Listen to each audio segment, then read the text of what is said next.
Jovan Buha! Buha! Yo, I'm Jovan Buha, NBA reporter and analyst for Buha's Block, and welcome to NBA Free Agency Live. NBA Free Agency is officially underway. We are going to have a flurry of moves, I'm sure, coming in the next seconds. Just checking my phone here and making sure I haven't missed anything yet. So we did get the update right before I went live from Mark Spears of ESPN that the Pistons have offered a lucrative contract for Jalen Duren and are not interested in any sign-in trades. So we'll see what materializes out of that. But a shout out to the chat. Shout out to the late night gang going live for a few hours here.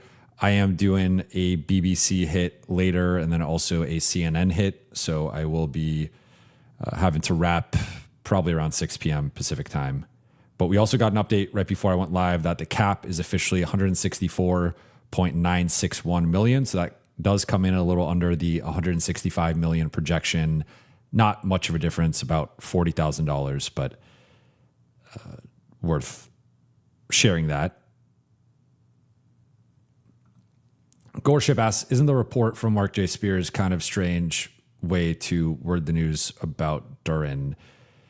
Yeah, I mean, I think clearly both sides have been leaking stuff in terms of Duren is pushing to get the most money possible, even if it means leaving Detroit.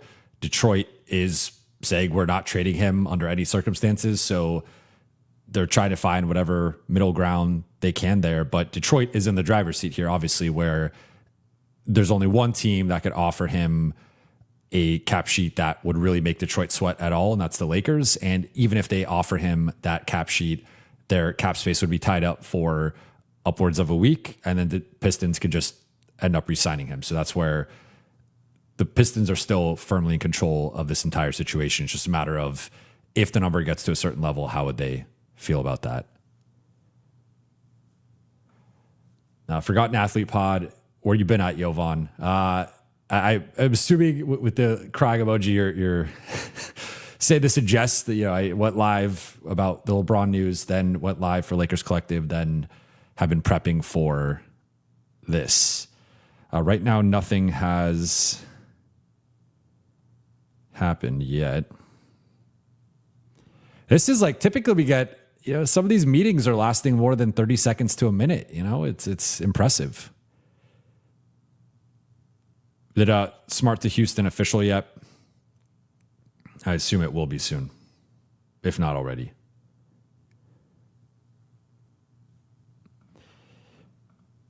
Laker Eric, yo, what up? B Jordan, guys are in shambles. Not yet.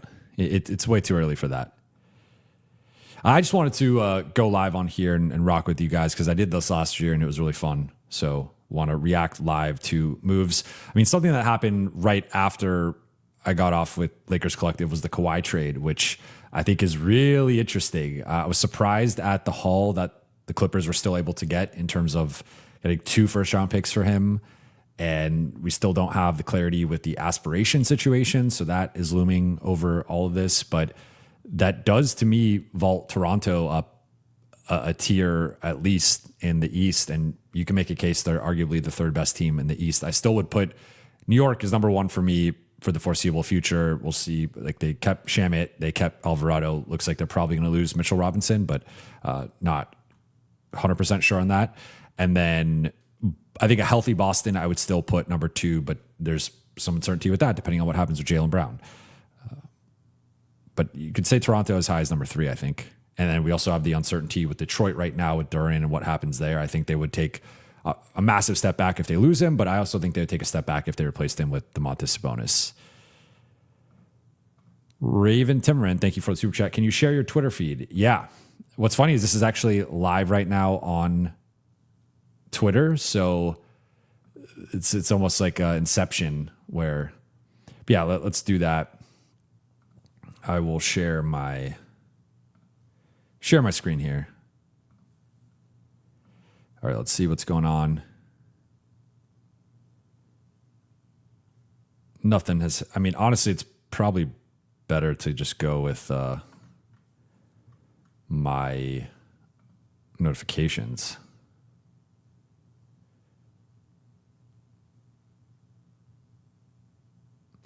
So a couple quick things here with the Lakers and some of the stuff that's been out there. So obviously they're going to be meeting with Jalen Duren and Walker Kessler to open free agency. I think the goal will be to come to a sign and trade agreement with one of those incumbent teams as soon as possible. Signing either of them to an offer sheet just might be a fool's errand at this point based on how restricted free agency works. Like, there's a possibility that if they offer Kessler high 30s or upwards of the max, or they offer Duren somewhere in the 40s upwards of the max, maybe that's high enough where those teams just don't match it and they are forced to let those players walk for nothing. But more realistically, they are going to almost certainly match anything. And if you're the Lakers, you just can't tie X percent of your cap space up for the next 7 days, and then potentially July 8th they match, and now you are a week into free agency. Everyone has signed for non-taxpayer, taxpayer room exception, and you've lost. Let's see here. Nothing happening yet. Kerwin, hearing Mamu and Grimes to the Lakers. Yeah, so those guys, I mean, Mamu's been attached to the Lakers for like almost 2 weeks or so. Grimes has been more of a recent development over the last 24 to 48 hours. My quick thoughts on both. I like both depending on the role. What I would say, I love Mamu in a backup role. I think he's a perfect contrast to Jackson as this stretch five who is skilled, he's tough, he's physical. He's just an awesome player. And he was on my list of potential bargains in that 10 million or less episode that I did. My concern with Mamu, and this is just based on Ramona Shelburne had her report and just some of the stuff that's been out there, I would really hope they are not bringing him in to be a starting center. I think that would be a mistake of pivoting off of Kessler Duren to go to Mamu. He is not a plus defender. He is frankly, more so err on the side of like defensive liability, and certainly not a rim protector, shot blocker, interior force. So that to me, like, and not the rebounder that you would want at that position either. So like stretch big, like him in a bench role, would not want to pay him too much, and would only want him in a bench context. And contrasting Jackson, if it's a starting role, I'm 100% out. Grimes, I would assume would be a starting role. I think it would be a promotion from a bench role to a starting role, especially with how much money he's going to cost. The one thing I would say then is I really hope in that case, if the Lakers go the Grimes route, they are still adding, like they're adding the defensive anchor center and they're adding another high level defender at the 4, because if it ends up being a situation where it's like, let's just say, for example, Mitchell Robinson at the 5, Rui at the 4, Grimes, Austin, Luka, I don't think that lineup is anywhere close to as good defensively as it should be. Like the drop off from Smart to Grimes, to me, offsets whatever upgrade you're getting from Ayton to Robinson. That's before we even get into LeBron versus Rui defensively. So I think that would actually be a worse defensive starting lineup than the Lakers ended the season with in terms of like their healthy group. So that would be my one thing, is like Grimes can be, if you're setting it up where Grimes is the point of attack defender and the primary backcourt guy, Austin's the secondary guy, then you're also adding in another athletic defensive guy to be the wing stopper and having Luka as a helper. I think that can work. But if they're trying to put Grimes in there as both the wing stopper and point of attack guy, I don't think that will work. He's more of a backcourt guard defender. He's 6'4". He can maybe slide up and guard some smaller wings, but he's not this like wing stopper against the apex predator top wings. So that would be my one thing with him, is like, depending on the number, I wouldn't really want to pay him more than 15 million AAV. I think he's more in that non-taxpayer MLE range, though technically the Lakers will be using cap space. And like ideally here, you use the room exception on one of these guys. I would assume Mamu would be the one, and then Grimes is somewhere in that 15-ish range, and hopefully not a bit more. Like I think 20 is too high for him if it ends up going that high. Nothing happening here. We are I mean, but we're getting World Cup stuff. We're getting WNBA stuff. We're not getting...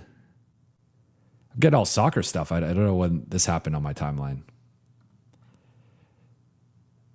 Yeah, typically we get a flurry of transactions, but a lot of the work has already been done with teams re-signing their guys going into this, and then some of the trades that have happened today. All right, let's get into the super chats here. JM Ball, thank you for the super chat. What do you think is the first alert for the Lakers?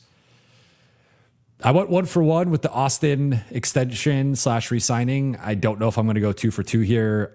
I think it would be potentially Mamu for the room exception, but some sort of smaller deal, like barring a sign and trade. Because I think that the key here for the Lakers is whether they go to Mitchell Robinson or spending some of that cap space on other guys. I think first order of operations is how realistic is a sign and trade right now for Walker Kessler or Jalen Duren. If that's not really in play, then I think you probably have to quickly pivot to a plan B. You could throw in Peyton Watson in there in the plan A. Then it's got to be, okay, if we can't get these guys, we can't work something out with their respective teams. We have to go in the cap space / trade direction. And hopefully the Lakers have been doing their intel and trying to trade for people and figure out the prices. And maybe they have a couple deals or a deal lined up that if they can't agree to a sign and trade, they can go execute that. But I think based on my information and what has been out there, I think something like Mamu in the room exception range could be the first signing for LA. Ashik, thank you for the super chat. Over under on Pelinka's player options, 2.5. I'll go under. I think they'll have learned from, well, I'll say 2. I'll go with 2 here. So I think it'll be close to the over under. I think it's a pretty good over under. I think it could be 2 or 3 easily, but I'll go 2 for simplicity's sake and with some optimism that they're not just handing those out like candy at Halloween. Young West HOF, I think of a super chat. So what happens if Utah and Detroit match offer? What do the Lakers do then? There will be literally nothing out there, and I could see Luka leaving us. Well, I don't think Luka would leave this summer, but I think it would get the ball moving to him potentially leaving next summer if that's how things play out. I mean, in the disaster, so they're not going to sign both to an offer sheet, because once you agree to an offer sheet, your cap space, that amount of cap space is gone. So they don't have enough to sign both of the guys. They only have enough to sign one of the guys. So that's a distinction I want to make here. But assuming that they, in this scenario, agree to an offer sheet with one of the 2 centers, if their respective teams end up matching that offer, the Lakers then, that contract would come off their cap sheet and they would have X amount of money remaining in cap space. But the issue would be everyone would be gone. Like maybe sometimes you'll see, especially with restricted free agents, that they will be in a standoff with their team. And maybe a guy like Benedict Mathurin is in a standoff with the Clippers or something. And maybe you could then front load a 1 or 2 year deal where you overpay the guy, but you use your cap space and then you roll it over to 2027 or 2028. But it certainly would not be ideal. And unless they nailed their other moves, because you could still make other moves with your remaining cap space, and then also got lucky post losing the player, post offer matching, I mean, they would be in a pretty compromised position. Like you would be looking at them sitting there with 35, 40 million, whatever in cap space and nothing to really spend it on. Again, barring maybe overpaying a guy, which is a short-term solution. So not ideal.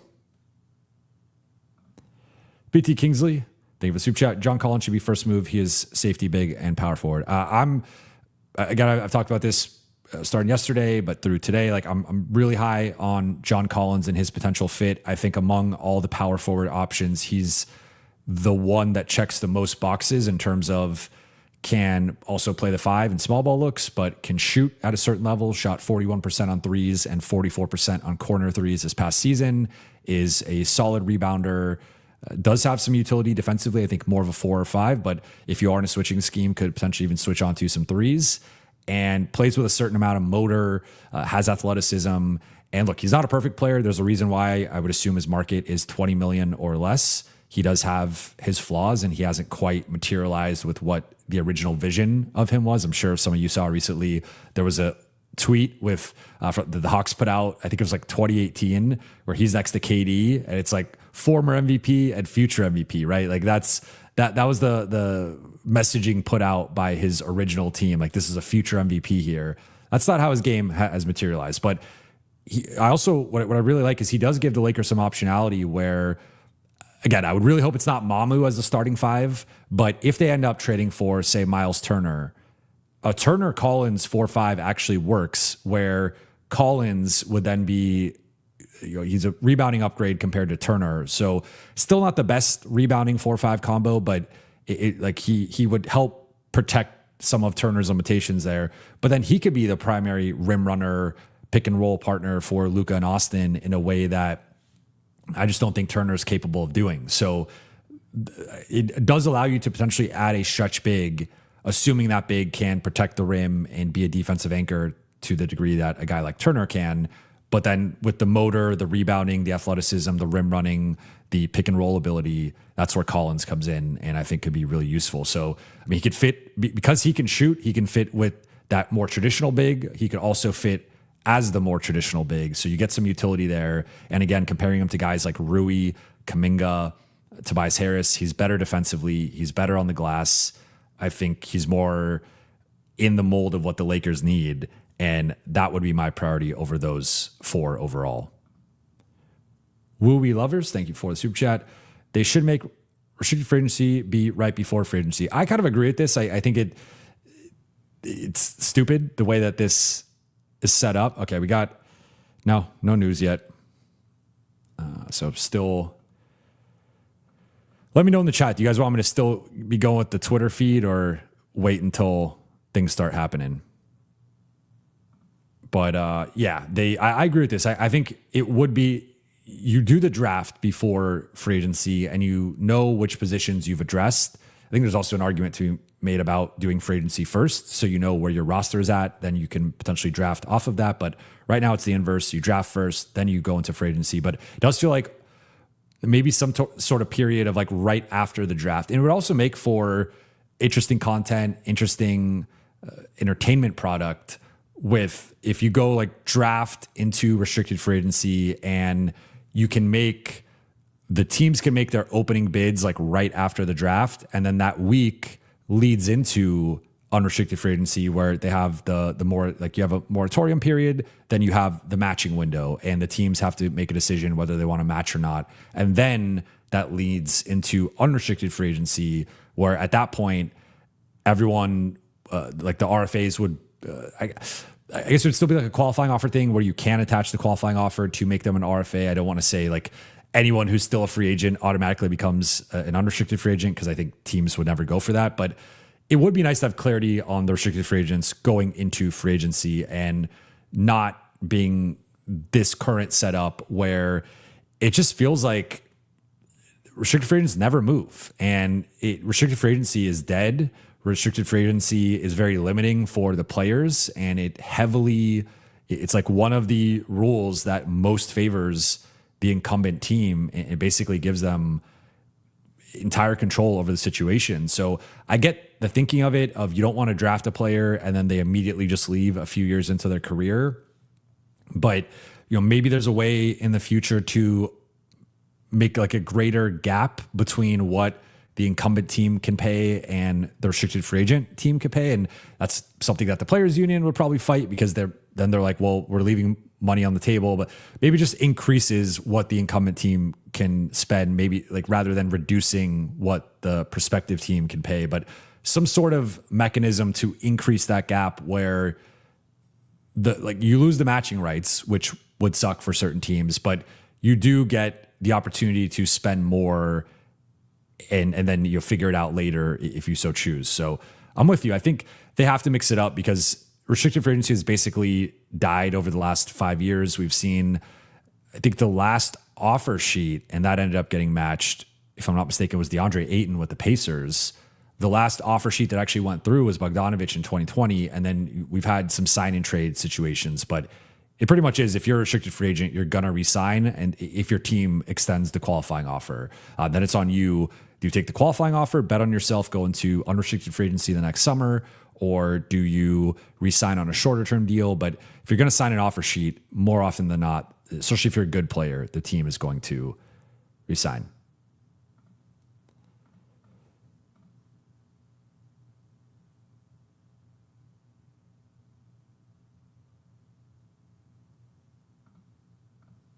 All right, next one from Jeffrey J. Cal. Thank you for the super chat. If the Lakers are struggling around the trade deadline, do you think they will consider trading AR for a quality center? I think it's too far removed from that point to tell. And I would say the context here would be really important. Like, is AR struggling? Is he not back to the level he was at this past season, especially in the first couple months of the year where he was playing like an all-star, all-NBA level guy? Is the center spot the weak spot? Like, I think I'm assuming what you are laying out here as a hypothetical. I think it's too early to say, well, if the Lakers are playing bad, like, yeah, they're just going to go trade Austin. I think it depends on who the center is. I think it depends on how Austin's playing. And like, if Luka and Austin are playing great together and they have an awesome net rating again, and Austin looks like a really high level player, I don't think they're just going to immediately be like, all right, well, Austin's the guy that has to go. I think it would be some of the other pieces on the team that they look to explore. But if Austin is at the root of the issues and he can't stay healthy or he's regressed for some reason, then obviously I think that's something that the Lakers explore at that point. But it's really difficult to say with a blanket answer here in terms of just not knowing the full context of where the Lakers are at and what's the weak point. Because what if they get the center this summer, or the center's fine, but then it's the wings that are struggling? Then like obviously you pivot toward adding the wings. So I get your general, like the premise of the question. I just think it's tough to say that they will immediately pivot to trading Austin, because this is a guy that they have refused to trade for all-stars multiple times over the last 2 years. They just gave him a max contract. You rarely see a team pull the plug on that type of deal a few months into it. There are exceptions. There are times it's happened, but it is rare. So I think depending on if they use their picks or not this summer, I think the logical thing would be, where's some dead money or underperforming money on our team? Let's combine that with picks to go get an upgrade. And then if you can't do that, you obviously go into potentially other avenues. Shabugan, can't wait. Thank you for the super chat. Can't wait for. Okay, let's see. We got some news here. So Ousmane Dieng is agreeing to a 3-year, $17.5 million deal to return to the Bucks per Shams. Okay, that's fair. And then Chris Hayes, DeAndre Jordan is re-signing. I assume that's going to be a minimum. I'd be shocked if it's not. But yeah, I mean, he's more of a mentor at this point of his career than anything. But shout out DJ. DJ's a great guy. All right, Shabugan, thank you for the super chat. Can't wait for optionality to be the starting five for the Lakers this summer. All this is the culmination of 5 years of dithering by Plinka. I like that word. I'll say, if I said it earlier today, I think there is more pressure on them to nail getting an RFA or trading for a high level starter. I think if you just look at the options in unrestricted free agency are underwhelming, and in my opinion are just like even Collins and Grimes I like, but I like them in part in contrast with the guys who are out there rather than in a blanket. So I'm like, I still think that we were talking about it earlier today on Lakers Collective. If you walked out of this offseason with Mitchell Robinson, John Collins, and Kelly Oubre alongside Austin and Luka, okay, like you spent your money on that. Like, I think that's pretty underwhelming. I think that's pretty disappointing. And even if you got Mamu as your back, Mitchell Robinson, Jackson Hayes, Mamu, you got Collins, you got Oubre, you spent your cap space. I think it's pretty disappointing and underwhelming. I also don't think you're close to the level of OKC or San Antonio. The four additions you had would all be coming off of the bench for each of those teams. And like Mamu would be a fringe rotation guy, I think, on OKC. Grimes would play for OKC. Oubre would play for OKC. Collins would play for OKC. And Robinson would play for OKC. But they'd all be bench guys. And so you're going into fights with OKC and San Antonio. I think the same thing for San Antonio as well, where maybe they start Collins at the 4 and you pick between Vassell or Champagny as a starter, move one of those guys to the bench. They have a decision to make with Fox versus Harper. But like you're bringing in basically bench level talent for the Spurs and the Thunder as your starters, and then going into that battle very shorthanded, in my opinion. So that's where like the difference is you got a Watson, you got a Kessler, you get like Kessler is not going to start over Wemby. And I think Kessler versus Hartenstein would be a pretty interesting battle, like based on Hartenstein's experience, based on his particular skill set. He's probably a better fit for what OKC is looking for, but that's at least the conversation. Watson, like OKC's so loaded that it's him versus like AJ Mitchell or something, where I think the current version of Watson's probably overall better than AJ Mitchell, but we saw AJ Mitchell had some really high highs in the regular season. But like they're at least in the conversation where you have to think about whether these guys start. Everyone else, it's like they're clearly bench players. So my fear right now, if I'm the Lakers, would just be replacing 3 starters now with DA, LeBron, and Marcus with 3 starters on paper who are actually bench level guys. You're looking at OKC, San Antonio, and I'll throw New York in here as well. It's like if those guys, like my bar is, would those guys start for those teams? And if they're not, or at least it's not a conversation, then it's a bit underwhelming. And I would say Grimes and Mamu are firmly in that box. Like again, Grimes has not started. He's not starting over Devin Vassell. He's not starting over Julian Champagny, especially in the context of Champagny's more of their 3-4. Definitely not starting over Fox or Harper or Castle. And then on the OKC side, he's not starting over AJ Mitchell. He's not starting over Wallace. He's not starting over Shea, of course, or J-Dub. So it's just like, that's not good enough. If I'm the Lakers, I want guys on that level. I want guys who would make that a real competition. And I think you'd be entering that fight with like, okay, Luka can match Wemby or Luka can match Shea, and it's TBD right now on Austin versus whoever the number 2 is, right? And for some people, I'm sure they would say the other team's number 2 or whatever is better than Austin. So if you say it's like maybe you give Luka an edge, or you say it's close to neutral, him versus Shea, him versus Wemby, and then you say the Lakers are at a deficit at that number 2 spot, well, they're definitely at a deficit number 3 through 5. So that's where I don't want to jump to conclusions without knowing what they do, but I think there's a ton of pressure to get a high level contributor, because if it is some of the names that we're seeing, I just think those are largely bench level guys. Joey Lucco, thank you for the super chat. 2 firsts for Ware at over 5 million is better than 2 firsts for Kessler at 35 million. Yes. Yeah. That's an interesting question. So although I've said I would give up 2 firsts for Kessler, I understand that that's an overpay, and my expectations for the Lakers are a little bit lower in the context of I don't know that it's possible for them to build a roster that's as good as OKC or San Antonio. So this might be a 2 to 3 transaction cycle build for them, where it's you add a big piece or 2 this summer, you make a move at the deadline, you make a move next summer, and then you go into 2027, 28, hoping to be on the level at that point of OKC or San Antonio, depending on how you've built the roster over this next year. So that's where, like, to me, Kessler definitely fits in that mold. The issue is obviously if you give up both picks for him, in addition to paying him a ton of money, your optionality at the deadline and next summer is compromised to a degree, because you don't have those picks to get off of salary or to acquire players, whatever. The only thing with Ware, like, I can see the argument for Ware.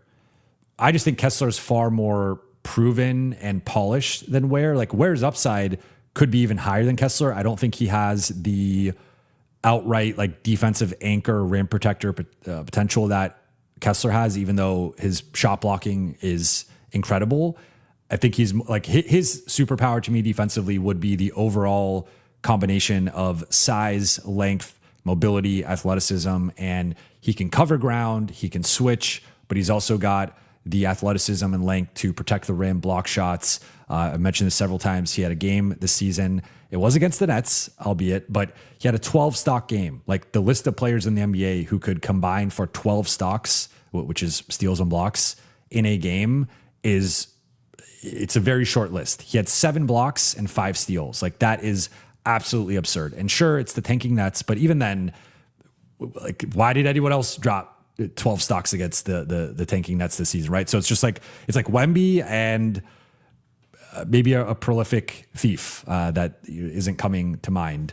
So like it's a very short list of guys who can have the defensive playmaking that Ware can have. Then he's also the ideal modern big because he can rim run, he can screen and roll, he can get out in transition, he can shoot threes, high level 3-point shooter, one of the best 3-point shooting 7-footers in the league. So there's a lot to like with Ware. I just think with Kessler, he's already a good player. And I think the goal would be maximizing his skill set in LA, building the defense around him, also putting him in position with Luka and Austin to be just getting the easiest baskets, the highest shot quality of his career. And that version of Kessler, I've said this multiple times, like top 5 in field goal percentage, top 5 in rebounds, top 5 in blocks. I think he could hit that holy trifecta for a center and just be an outright monster. With Ware, I think it's a little bit more in like how he continues to develop. And there were some real highs with Miami this past year, including I thought he played really well in the play-in game. And there were some lows with Miami, including when he got benched to a degree in January and was kind of beefing with Spo publicly. So I guess Ware is the opportunity cost here is you're saving a ton of money going Ware over Kessler, but the downside is you might give up the 2 firsts and then Ware never stabilizes. He never hits his ceiling, and the current version of Ware, or even like a little better version of him, I don't think is a starter on a championship team or a true contender. I think he's got to grow into that. Kessler, I think you could already plug and play him, but I also think on top of that, he is going to get better and will be better in the Lakers system. So I say all this to say, I guess at cost, like to me, Kessler is more of a sure thing. So I would probably prefer just to lock up the sure thing and at least hit one of my major objectives this summer. With Ware, he still exists to some degree more in theory than in reality. And it depends how you feel about gambling on him, because 2 firsts on anyone is a gamble, which is where I'm probably a little bit more on the cautious side. I would prefer the Kessler side, but it is a ton, and I'd prefer not to give up 2 firsts for Kessler. I'd prefer to not even give up a first, but if I had to, I would give up a first for him. So yeah, talking through, I mean, honestly, it'd be great if you could get both and you just get Kessler for the 35 and then you do like a pick for Ware, but I don't think Milwaukee's going to do that. I would say between the two, I actually think Kessler is more likely to move than Ware is. I think Milwaukee's viewing Ware as a foundational piece moving forward. Like I think he was the gem for them in that trade. Let me see here if anything else has happened. This has been a pretty underwhelming start to free agency. So Tim Hardaway Jr. is going to Miami. That had been buzzed about a little bit. He's got the ties with his dad being a former Heat player, and they could really use his skill set and his shooting. So that's a blow for Denver. That was 3rd and 6th man of the year. So I guess picking between this, ultimately, I would say I would not want to give up 2 firsts for either of them. But even within that context, I'm so high on Kessler and his fit in LA. I would prefer the Kessler side of this to the Ware side. But if you err on the side of Ware, I totally understand that. BT Kingsley, thank you for the super chat. How much money do we have to play with after restricted free agency? It depends on what the Lakers do in terms of how much they spend. So if we just ballpark it, let's say for Kessler, it's 35, for Duren, it's 40, and those numbers could be low, but for argument's sake, let's just say starting there. 35 for Kessler, you would have about 17 million left in cap space, plus the 9.4 million room exception. 40 million for Duren, you'd have about 12 million in cap space, and then that 9.4. So you could still add for the 17, you could probably get John Collins or get in that ballpark. You could get a Grimes, you could get an Oubre, you could get one of the other centers, the Robinson. I would want to save that room exception for Mamu if you're going that route. Or Luke Kennard if you prefer him. You could also potentially keep Rui for that 17. The 12 is a little bit lower where it does price you out. I think from some of those guys, I don't think you're getting Grimes. I don't think you're getting Collins. Iffy on Robinson. If Robert Williams almost just got $15 million a year, Robinson might be, I think Williams is better, but Robinson might be like perceived to be better by the market. We'll see how that ends up playing out. And then Oubre is maybe iffy there at 12-ish million. That might get you in the conversation for him. Mamu, I think you're in the conversation. I would be surprised if it's higher than that. I think that would be a mistake, especially in a backup context. But so I would say somewhere between roughly 12 to 17 million. And that's assuming the Lakers do not or rescind the rights to Jackson Hayes. If they keep Jackson Hayes, their cap space drops from 52, not keep him, but like keep his bird rights. Their cap space drops from 52 to 48. So in that case, if it's the 35, you'd only have 13. If it's the 40, you'd only have 8. So there's a big difference there. I personally would just rescind the rights to Jackson Hayes. And honestly, if they're going center back, like I don't think they're going to lose him regardless, but I would rather have the extra flexibility to play with rather than being confined to a lower amount. BT Kingsley, thank you for the super chat. We need to move Vando DK ideally for no money. I agree. The issue is there aren't many teams that could just take those guys on or would be interested in just taking those guys on. I look at Chicago, I look at Brooklyn, but then you also have to factor in what are those teams trying to accomplish with their cap space. And they're not just going Vando and DK. Like this is not an Aaron Wiggins or Isaiah Joe situation. These are guys that I think in Vando's case is viewed as a very negative asset. In DK's case is viewed as probably a slightly negative asset. At least it's an expiring, but I think people no longer view him as a rotation level guy. So that combination, like maybe DK at best is a neutral, and that brings up the Vando like value a little bit, but you're going to need to attach it first. No one's just taking on Vando's contract for that, $25 million over the next 2 years. Like that's just a bad deal. And so I think you're going to have to attach it first. Now, could you maybe protect that first? And maybe it's a lottery protected or whatever. There's some new restrictions with the protections. You can't do 12 to 15. So I don't know, top 11 protected, top 16 protected, whatever it is. Can you do some sort of protection with that first to get off of that? But then that's a really unfortunate blow that you would have to attach a first round pick to get off of this type of money. Like if they had multiple seconds, you could potentially do something like 2 or 3 seconds, maybe upwards of 4. And I'd be willing to do that, save the first and then just get off the money. But to this point, I think this is a key thing because now that the Lakers are going this cap space route and trying to operate with as much space as possible, every dollar is going to matter, and having dead money on your cap sheet in terms of Vando and DK, a guy who just clearly JJ doesn't have trust or belief in and isn't going to play, like you should be getting off of this money in particular.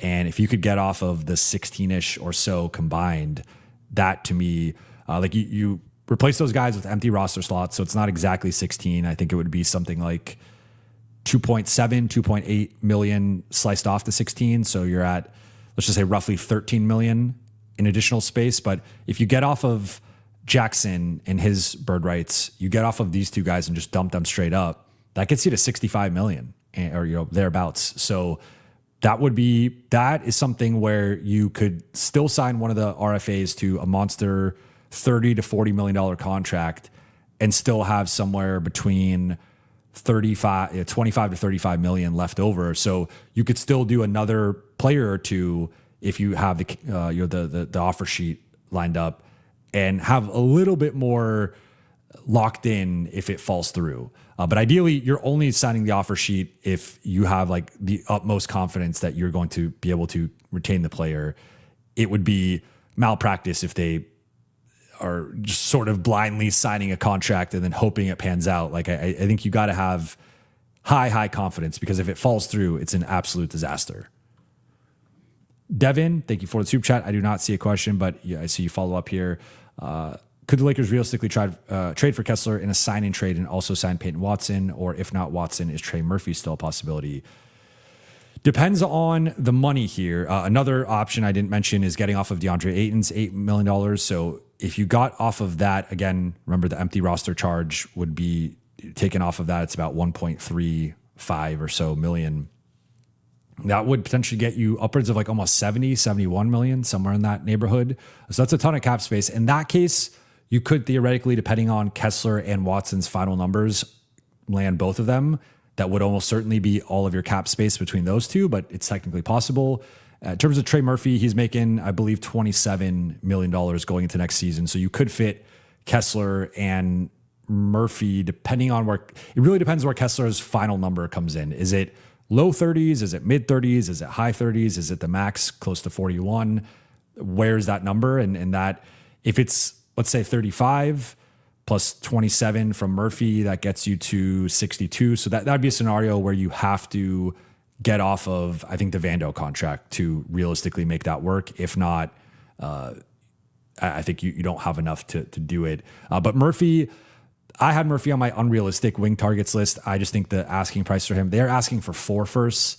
I don't think they're going to get 4 firsts, but I don't think you go from 4 firsts to 2 firsts. I think there will be someone who can offer either 3 firsts or like 2 firsts plus like a really good young player. Lakers can't top that offer. So I think if it does end up, if the asking price reduces or if just the market reduces for him, I still think the Lakers, with only 2 picks and really nothing else other than just offering cap relief, which the Pelicans don't like necessarily need, I just don't think that's an enticing enough offer. Like, I'd rather have a rookie scale like lottery pick, a player plus 2 firsts for Trey Murphy than what the Lakers are offering. So I'm lower on Trey Murphy in terms of just him being realistic for LA than some of these other guys. But technically Kessler and Watson is possible. West Coast made H-Town raise. Thank you for the super chat. Turner, Kuminga, 4-5. That could work. What I would say in this case would be,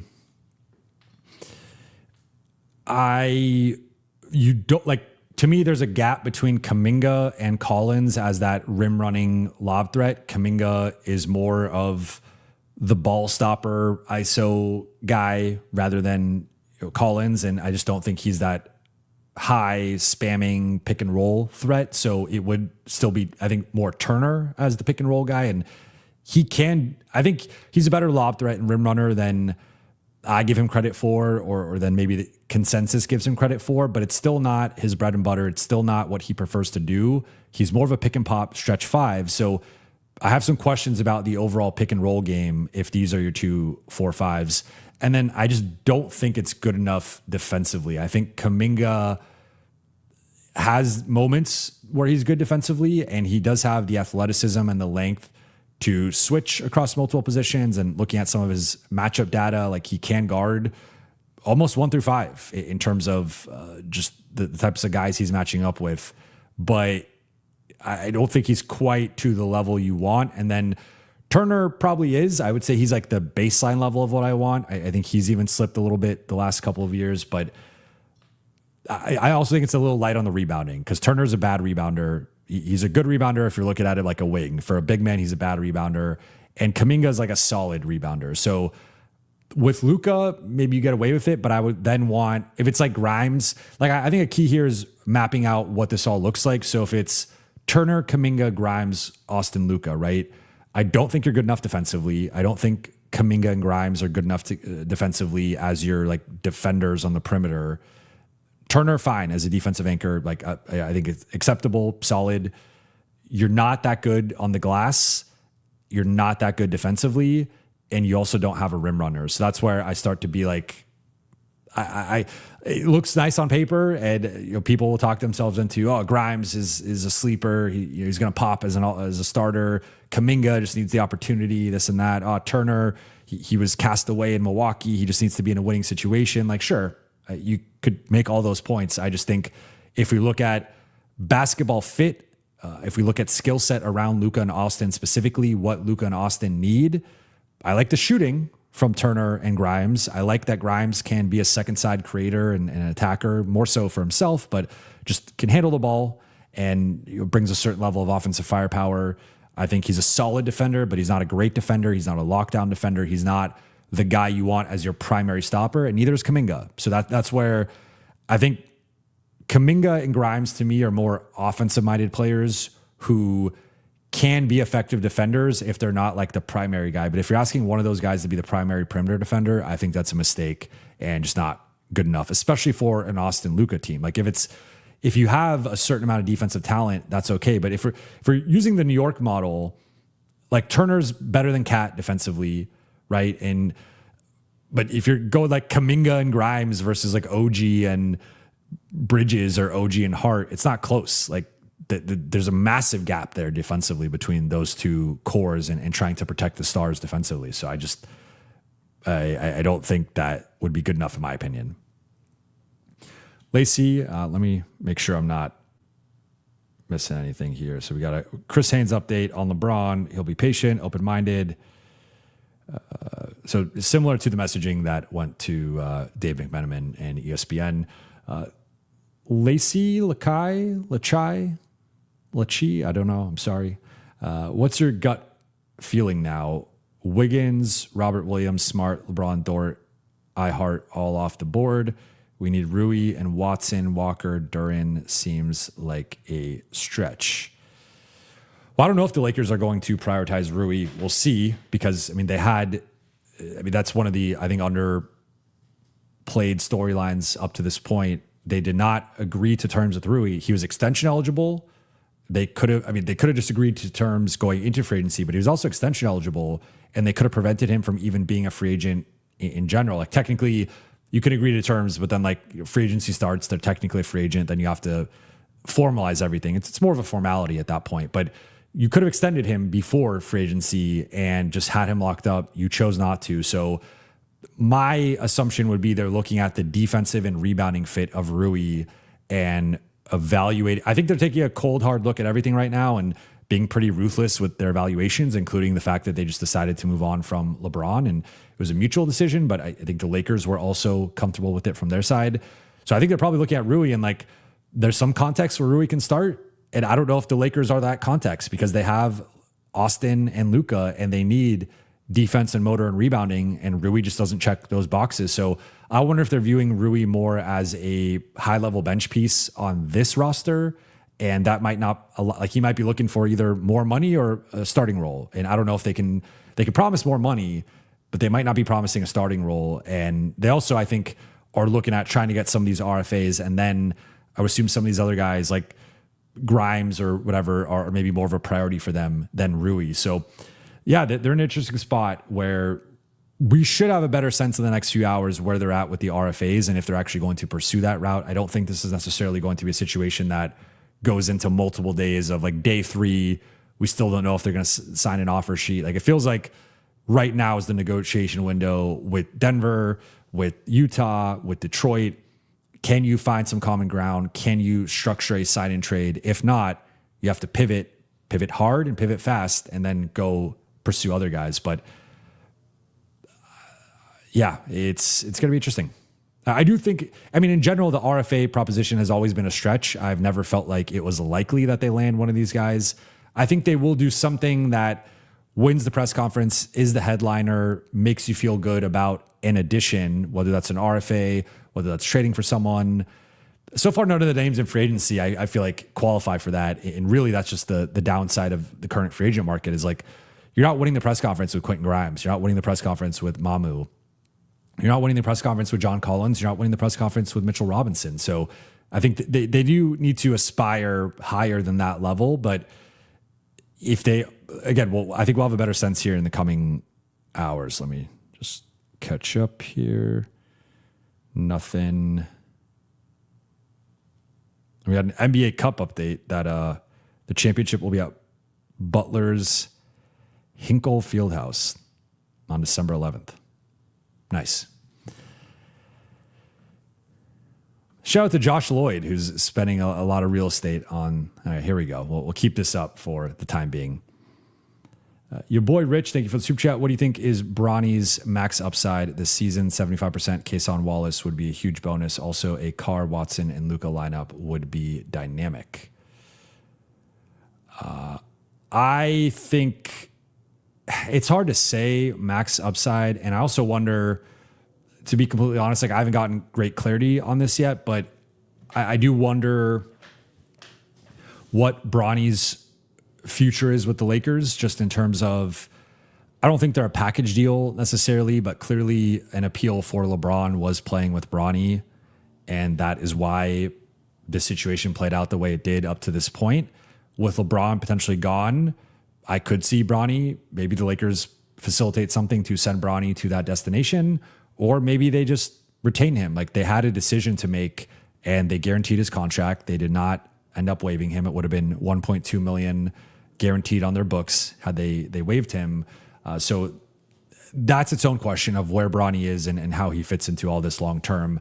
I think 75% of Cason Wallace is a little aggressive, just because of how good I think Cason Wallace is. Like, Cason Wallace to me is a top 10, if not top 5 perimeter defender in the NBA. So saying like 75% of that, not saying he could never get to the 75% level, but I think from where he's currently at to being considered 75% of Cason Wallace, I think that is a pretty big jump. Like 75%, it's a passing technically, right? But I mean, that's you're 3/4 of the way there. Like that's not that far off. And I think that would be a pretty big jump from where he's currently at, in my opinion. Yeah, I mean, I don't like, I mean, you're saying max upside, right? So I don't know what it's hard. Like with Bronny, I still don't know what his future is going to be. I think we've seen flashes, and I think there's been times we've seen real progress. I think there's been times he's looked solid. There's been times where I don't think he's looked quite ready for the moment, or like to me, I don't know what his, as a role player, a projected role player, he needs that like A-level skill. I think every role player has like their specialty, and then ideally they're a bit more well-rounded. I don't think he's an A-level shooter. I don't think he's an A-level defender. He has shown some high-level defensive playmaking in terms of, you look at his steal rate, his block rate. In the limited minutes he's played, he has delivered in that. So maybe that's where some of the Cason Wallace comparison comes in. But I would say a big difference between the two guys is like Cason Wallace is just a dog, and he's out there hounding you full court, and he's picking you in the backcourt. He picked Bronny a couple times in the backcourt this season. I just think there's like a difference in their mentality where Cason Wallace is coming out there looking for blood, and I don't think that's necessarily how Bronny approaches it. Like I think he has played harder and played with more motor, but he doesn't have that. Like I think he needs that Wallace, Davion Mitchell, just like, I'm going to go out there, take your head off type energy that he, you know, Marcus Smart even, he just doesn't really play with that ferocity. And I would like to see him increase that. So it's difficult to say what percent of Cason Wallace he could get to, but I think 75% this season, right? Obviously longer term, like over the next 2-3 years, we'll see how he continues to develop. But I think 75% Cason Wallace to me is a little optimistic on the Bronny front. A Carr, Watson, Luka lineup would be dynamic. Yes, I think with the way things are trending, Adu and Carr are going to have opportunities as athletic wings. And it just really comes down to with Adu, how he shoots, how he develops offensively, and with Carr, how he defends and how his body fills out. And depending on how those two things develop over the course of the summer, that'll be, I think they both have a chance to be rotation guys. And ... If the sign trade for Kessler includes 2 ones, they need to take Vando and Ayton if they can leave free agency with Kessler, Collins, and Mamu as our bigs. Big win. I agree. And I think you throw in Jackson there as a minimum or close to minimum guy. I think they will. Like, I think Jackson's going to be on the roster. I don't know if that's how it will go, but if you could get off of Vando and Ayton in the deal, I would be more open to potentially just dumping. Like, I would be more open to the 2 firsts, right? Ideally, you retain both firsts, or at max, you give up 1 first just to grease the wheels. Because this is something we talked about on Lakers Collective. I've talked about this a couple of times, where the tension with the whole offer sheet thing is like, if you can just agree to the sign and trade, the player's locked in. You don't have to worry about the moratorium and whether they're going to match it. So there's incentive on the Lakers side to agree to a sign. Like, ideally, you find a number that the team will not match. But with what Utah and Detroit are projecting, it feels like that number just might not be there, or it might be really, really high and a number the Lakers don't want to pay. So then the second best thing is, okay, if we can't get to a number where they're not going to match it, the second best thing would be to do a sign and trade. But if you do a sign and trade, they have, like, you have to offer something, and the Lakers don't have an attractive contract like an Aaron Wiggins, like an Isaiah Joe. They don't have a plethora of firsts or a plethora of seconds, or they do have a few swaps, but that's just like they're in a tough spot where you could offer a first, and maybe that's enough. But I would assume they'd probably want a little bit more than that, and then you got to haggle on that. So we'll see. But yeah, I mean, if you do 2 firsts, it would be nice to get off of Vando and or Ayton, preferably Vando. But if you want to, make it work with Ayton, then he's their backup center or whatever. Maybe he's even their starting center next to Triple J and Laurie. I think Ayton's better than Nurkic. Maybe they go Filipowski. They do have some big man options there, but I would agree though with this assessment that if you somehow got Kessler, I think the big wins here would be Kessler and Collins. I view Mamu, as a backup guy, which is fine in a backup role, but still a backup. But if you got Kessler and Collins, that's my favorite 4 or 5 combination on the board right now.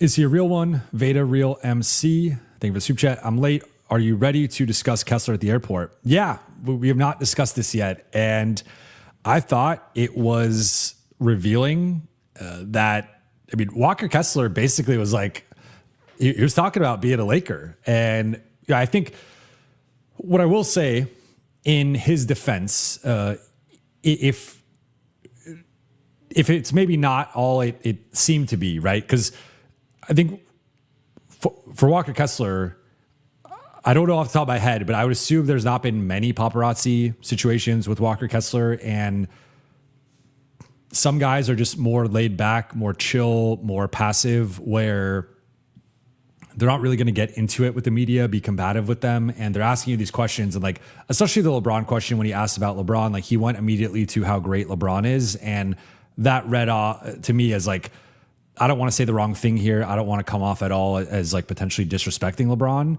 And I think that speaks to his respect for LeBron. But like in general, he just seemed like a guy who like didn't really want to say the wrong thing. But that's maybe like the more pessimistic or cynical viewpoint on that. The optimistic viewpoint is like he's talking about, it would have been great to play with LeBron. He's talking about how great Luka and Austin are. What's your message to Laker fans? I'm here. Like, there's a lot of tea leaves to read with that, right? And it's pretty straightforward. I don't think you have to overthink that. So part of that could be a negotiation tactic with Utah and really just call in Utah's bluff of like, hey, I'm ready to go to the Lakers. And are you going to facilitate this or not? Like there could be an element of that here. It's just ultimately Utah is in control and Utah determines whether he gets traded there or not. But if you're a Laker fan, I think you should feel pretty good about that interaction and how that all went. And honestly, it seems to me that he wants to be there, at least based on what's been out there a bit and what he said. Dr. Funkology, thank you for the super chat. We have our autonomy back. Gracious, but it feels amazing not to be held captive all summer. Ready for something new. So ready. Thank you, King. This is I think this is a solid perspective here. I think I said it earlier on my LeBron reaction show that I think it's a win-win for both sides, where the Lakers have their path and their future and the vision clarified. They're not kind of on these two conflicting timelines to a degree, where they're not building like a short-term roster. They're trying to build a longer-term roster that fits around Luka and Austin. And to some degree, LeBron at whatever number it was above the minimum, right? Because I don't think he was going to be back on a minimum. If it was 15, 20, 25, 30, whatever that number could have been, that was going to be a short-term contract on the books that, like, yes, overall, you're not bringing in a better player than LeBron, but didn't necessarily fit with the long-term vision. And it's like, would you rather have 5 years of one of the RFAs or like 1 year of LeBron? The 1 year of LeBron might give you the higher ceiling for this year in particular, but longer term, you'd rather have the 5 or 4 years, whatever, of the RFA. So that was, some of the tension going on with just the Lakers' future, to say nothing of what I've talked about, the marriage of convenience and just some of the general tension between LeBron and the Lakers that's been going on for several years now. So I think that's nice for the Lakers. And then for LeBron, clearly he was not happy with the way that they were courting him in free agency, with the way that they were approaching this entire situation, with the way that they did not have any interest in potentially extending him last summer, with the way that He was relegated to being a number 3 option this year. So I think for him, he now gets to be a free agent again. He gets to be courted. He gets to be validated. He gets to be in a new situation. And sometimes, especially when you're close to the end, whether he plays another year, 2 years, whatever, like you want that fresh blood. You want that new experience, that new opportunity that's going to get you revved up to close out your career. So now he gets to go play in Golden State with his friends and an organization that he knows well and has had plenty of battles with, or he goes to Cleveland or Miami and has the reunion, has the welcome back, and is in the East, which I think naturally gives him a better chance of getting back to the finals just by being in the East. And he could be the missing piece for either one of those teams potentially, or he goes to San Antonio or Minnesota and joins a ready-made contender that needs a power forward. Like I think those are the 5. I'd throw Minnesota in there now. I'd put them last in terms of odds, but they probably deserve a mention here. Those are the teams that make some sense, and some of those he's already been linked to. I think Golden State's the favorite for now, but I also think Golden State, interestingly, is the worst team projected of those 5, right? Like San Antonio, Minnesota, clearly better. Cleveland's clearly better. And then you could debate Golden State versus Miami, but I would probably take Giannis and Bam over Steph, Draymond, Pods, Porzingis, Horford, Guy Santos. Like I just think Miami doesn't have the depth right now that Golden State does. And Golden State doesn't even have a deep team, but in relation to Miami, they do. It's just, Miami also has Wiggins and Mitchell. And so, yeah, I think Miami probably on paper is the better team, and then also is in the East. So that naturally, so I would say from like just pure basketball and what he would bring and how good the team is, I would probably rank it San Antonio, Minnesota, Miami, Cleveland, maybe Golden State, Cleveland, but like I don't know. Cleveland's better than Golden State. I'm trying to factor in like both the fit and what they need. So yeah, I don't know, but I think Golden State's the most likely of them. And then I'd probably rank it Golden State, Cleveland, Miami, San Antonio, Minnesota as 1 through 5, most to least likely. J Rod, thank you for the super chat. Would you go all in and get Misi, Bay, Herb for 2 firsts, swap, second, DA, DK? We get long-term role players. So Luka could still get Kessler, Collins, room exception. So overall, I always forget what Sadiq Bey's number is. I think it's relatively. So Sadiq Bey is making 6.6 million, and then you got Misi making a little over 4, and you got Herb at I think he's at just under 15 this year, and then it kicks into 20 next year. He's at 14.9. It kicks so. You'd be sending out about, if it's just those two and no Vando, you're sending out about 12 and you're taking back roughly 25 or so, maybe a little over 25. So you are taking on an extra 13-ish million. So if you are at that 52, that knocks you down to 39. So I actually think you wouldn't be able to get Kessler and Collins. You'd be able to get one of those two, and then you'd also have the room exception. I think you'd have to have Vando in this to still be able to sign Collins. But yeah, so if you had a situation where you had Kessler and Misi as a backup, I would love that. Like that's probably my dream plausible. And even like you throw in Mamu, although the money starts to get a little tricky, but Kessler as a starter, Misi as a backup. I love that. Collins at the 4, love that. Herb as your defensive stopper, love that. Sadiq Bey in a scoring bench role, love that as well. So I do like this overall, and you're getting off some money and some players that just don't fit what you're doing. You're getting some longer term pieces. I mean, you do have the Herb extension kicking in.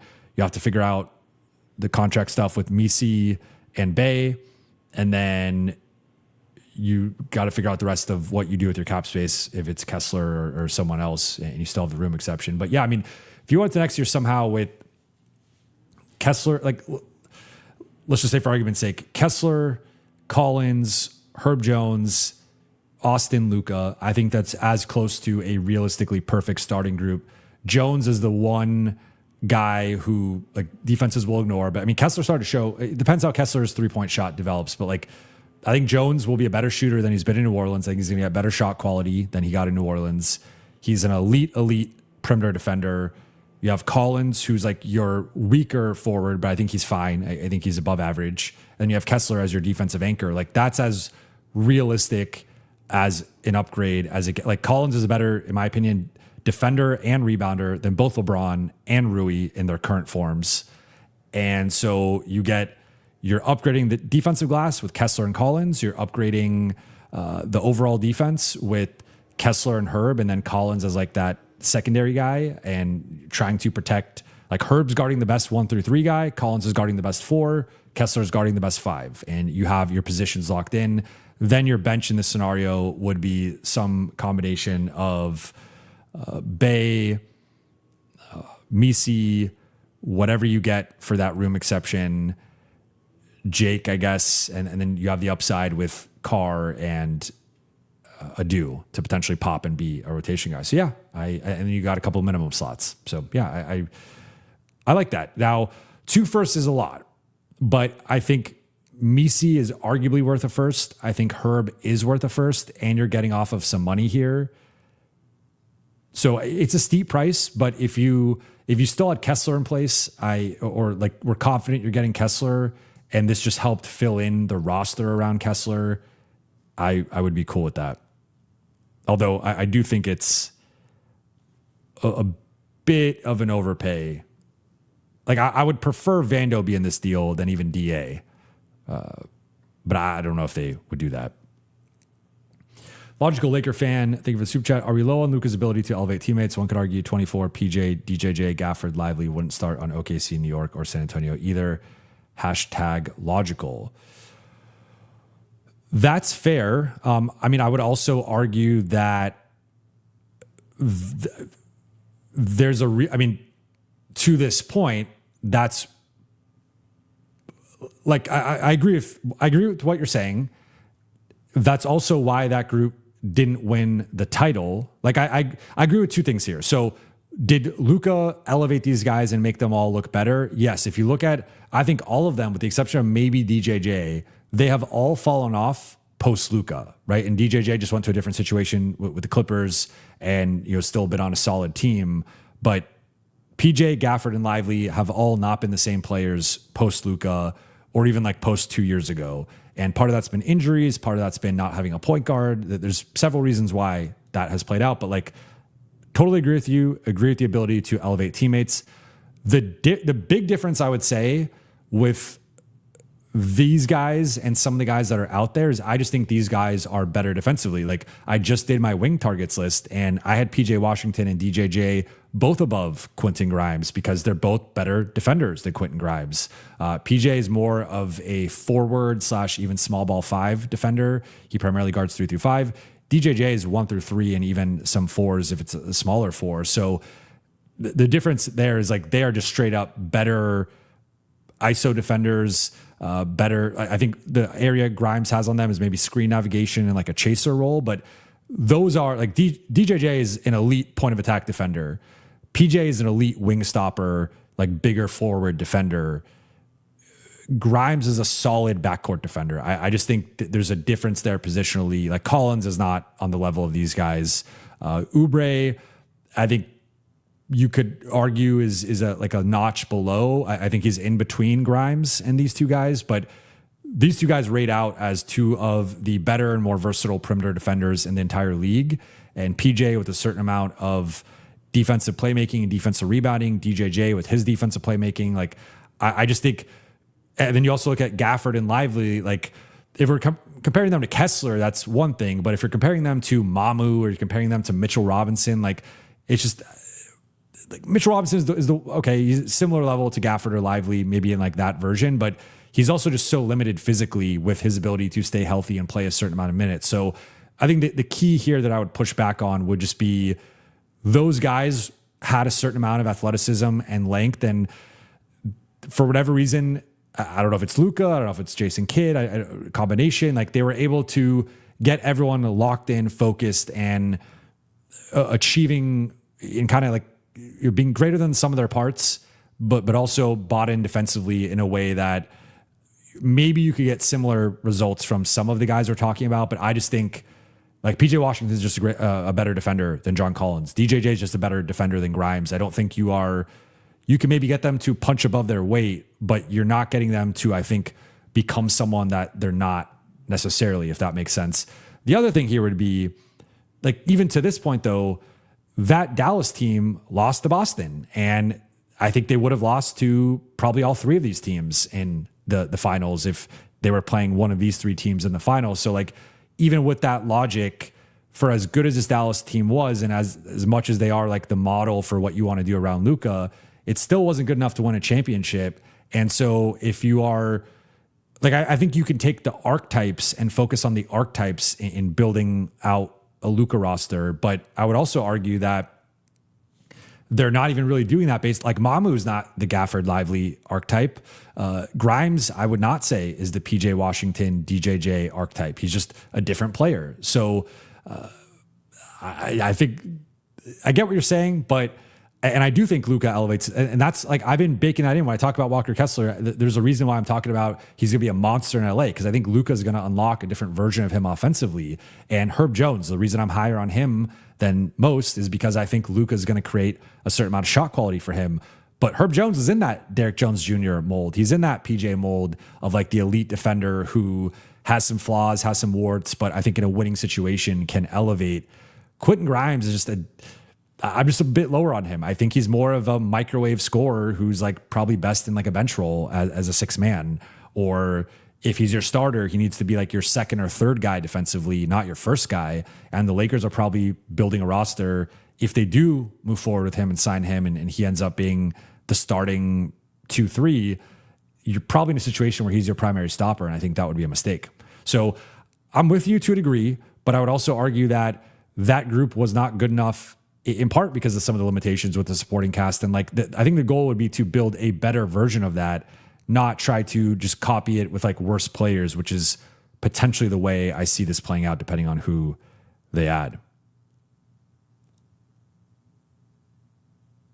All right. I have to respond to something quickly.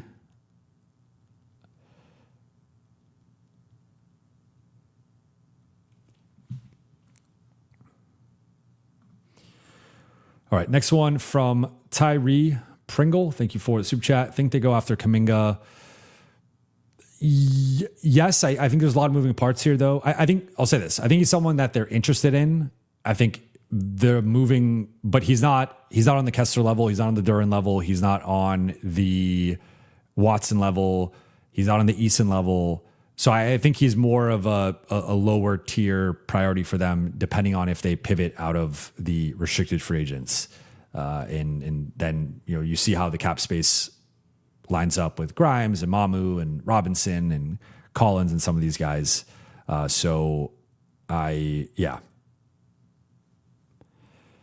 Catching up here, just making sure I'm not missing anything. BT Kingsley, thank you for the super chat. What if we waive and stretch Vando/DK? I don't think you should waive. I think you could trade DK. I think you could. The goal would be to have DK more as a sweetener, more as a throw-in rather than the primary thing. I mean, right, if you just find a trade for DK, then just dump DK, sure, I'm fine with that. But like, ideally, you're attaching him with Vando or DA to sweeten the pot, and it's more so leveraging DK, whatever value he has left, to get off of Vando or DA, rather than stretching him. So if he's making $4 million, I believe the stretch with DK would be that $4 million stretched over 3 years, because it's I think 2 times the amount of years you have remaining plus 1. So 1 would become 3 years. With Vando, it would become 5 years, and that's the downside. With Vando, it's $5 million just dead on the cap for the next 5 years. Like, that's a lot, especially as Austin's contract starts to grow and Luka potentially signs an extension coming up here, assuming everything goes well in the next year or two. Like, that's a ton of money to just be dead on your cap. Like, right now, for example, first apron is $209 million. The Lakers are hard capped at the second apron, not first. But if, depending on how things go, they could potentially be hard capped at, like, if they acquire a sign and trade player, they're hard capped at the first apron. If they do that, you're not only hard capped at the 209, but with that $5 million, you're really hard capped at 204. So it's a little tough to just have that dead money. So I would much prefer, as difficult as it would be to like swallow having to trade a first round pick, I would rather do that to get off Vando than to just have the dead money. But there are people who say the dead money's better. I understand that perspective if that's how you feel. And I also think there's something to like, do the Lakers feel like they're contenders, where I would only, maybe you wait a little bit with the Vando situation to see what materializes. And if you get the RFA or you get several moves, you can feel like you are like a move away or however close you feel like you are. Then it's like, all right, let's dump Vando. Let's either stretch him or let's dump him with the first. And then like, that's like the final move you make. Because that might be the smarter approach here of just, if you just blanketly like stretch Vando or dump him with a first, it does create more optionality. It does create more cap space, but you want that to lead to something. You don't want it to just be like, oh, on paper, we're like a slightly better team, because I think it needs to materially lead to something. So I think it's partly contingent on what they do up until that point. And then like, if you could just dump Vando in the New Orleans trade, that's a different story. But if we're talking strictly like waiving Vando or, stretching Vando or attaching a first to get off of him, I think that might be something where they wait to see how things play out, what their options truly are. And if they start hitting some of their home run or triples, that's where you say, hey, all right, we do need this cap space. We do need to get off this Vando money. Because I think a mistake would be a mistake to me, this is a perfect example. You strike out in restricted free agency, the trade market doesn't materialize the way you want it to, and then you go into next season with the Robinson, Collins, Oubre, or Grimes, whatever group that I think is just kind of underwhelming. Well, stretching or waiving Vando at that point or attaching a first for him, it's like, sure, you're creating some more flexibility, but you're not winning a championship anyway with that group. So like, it's almost better to just eat the Vando money for another year and then try to trade him next summer. So I think it depends on where LA's at with the roster. I think if it's more of like their plan D or E and it's a pretty underwhelming result, I think you might just have to eat the Vando situation and be like, hey, we're going to have to ride this out for one more year. If they start hitting on some important moves and it's looking like there's some momentum with their offseason, that's when I'm like, all right, I got to get off this Vando money. So between the two, I would probably prefer just to trade him and find a way to do that. But you could argue wave and stretch. Logical Laker fan, even if they are not perfect / top free agents, #logical. So that was in his question earlier. I agree. I just think the goal should be, I would say, a trend with some of the names I've heard attached to the Lakers, whether it's Mamu, whether it's Grimes, whether it's Kuminga, whether it's Tobias Harris. These guys are all more offensive minded guys. And I think it would be a mistake for LA to build. If you're saying no LeBron, no Marcus Smart, those guys are too old, they don't fit the long-term vision, okay. But I hope you're bringing in some athletes and some defenders and not just guys who can dribble, pass, and shoot the way that JJ wants or play this spaced out offense. Like, yes, that's important. That's an important element, but you can't ignore the defensive side. And if you go into next year where you obviously still have Luka and Austin as your two primary guys, but then you have like Mamu as a big part of the rotation, and you have like a Kuminga or a Harris, who I just don't think is a good forward defender. And then you also have like Grimes. It's like at some point you just don't have enough defense, and you're kind of blindly praying that Adu or Carr pops in a meaningful way. And I just think that would be a mistake. So I don't inherently, like, every free agent is flawed. Every free agent has a weakness. When I see some of the guys they're looking at having, like, I would say tunnel vision as like offensive scorers and also defensive flaws, that to me is a red flag. And I would prefer some other more well-rounded players, in my opinion.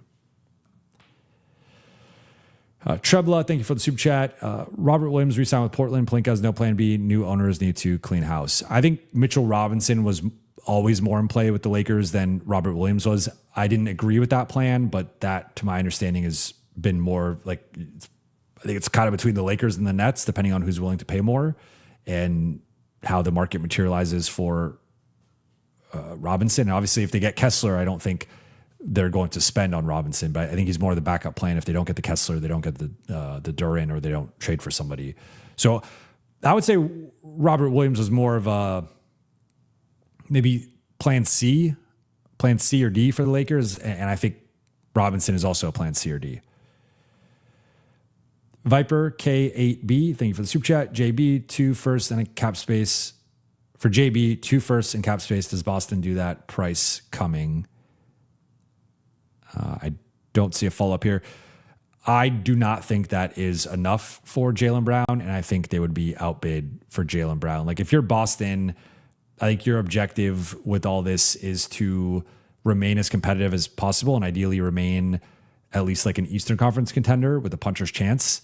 If you just trade Jaylen Brown for picks and picks that are in the 2030s, like we also have to have the context of the picks of this is Tatum's 28. The Lakers are going to be sending these picks over when Tatum's 33 and when Tatum's 35. Like that's not, I mean, that could have utility in like the next era of Boston potentially, but you're taking a massive step back with this season, and you're basically recreating last season when it's like they didn't have Tatum and they had the 1-star build, but we saw the limitation to that.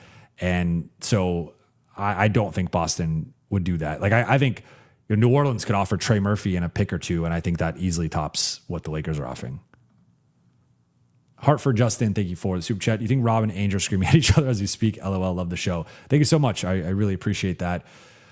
Maybe not screaming. I don't think Rob is a big screamer. I could, Ainge, I'm sure, is a bunch of MFers, but no, but I think they're talking, and I think they are.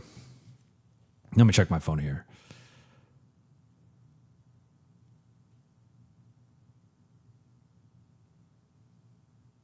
All right, no material update. I guess the Duren situation is an update here with potentially playing for Boston. But yeah, they're talking. I think there's going to be an offer coming up soon. CKTKB, thank you for super chat. Mitch Kupchak just called Pelinka. He says he has to pay Mozgov and Luol Deng stretching and working out in the gym. Pelinka said he will consider. Honestly, like, it's not as bad as Mozgov and Deng, and nothing will ever top those two, but the Mamu Grimes was like, it's like after this whole 2026 master plan and you're selling Luka on the vision for the team, it's like, let's lose LeBron and Marcus and replace them with Mamu and Quentin Grimes. Like it's an oversimplification. They would still have cap space to spend on other guys. I'm speaking in jest here, but it just was kind of funny that like LeBron leaves and immediately Quentin Grimes and Mamu are the guys they're being attached to. And to be clear, Mamu's a much better player than Mozgov was at this point, and Grimes is better than that version of Luol Deng. But still, it's like the Lakers have been talking about this offseason for over 2 years and have been gearing up for this offseason. If you walk away from this offseason with Mamu and Quentin Grimes, it's just, as your primary guys, obviously they could fit in certain roles. I just think that would be a disappointment. NBA Enjoyer, thank you for the super chat. LBJ is my favorite athlete ever. Lakers are my favorite team. Sad day. What are your 3 favorite LeBron Laker moments on the court or off camera?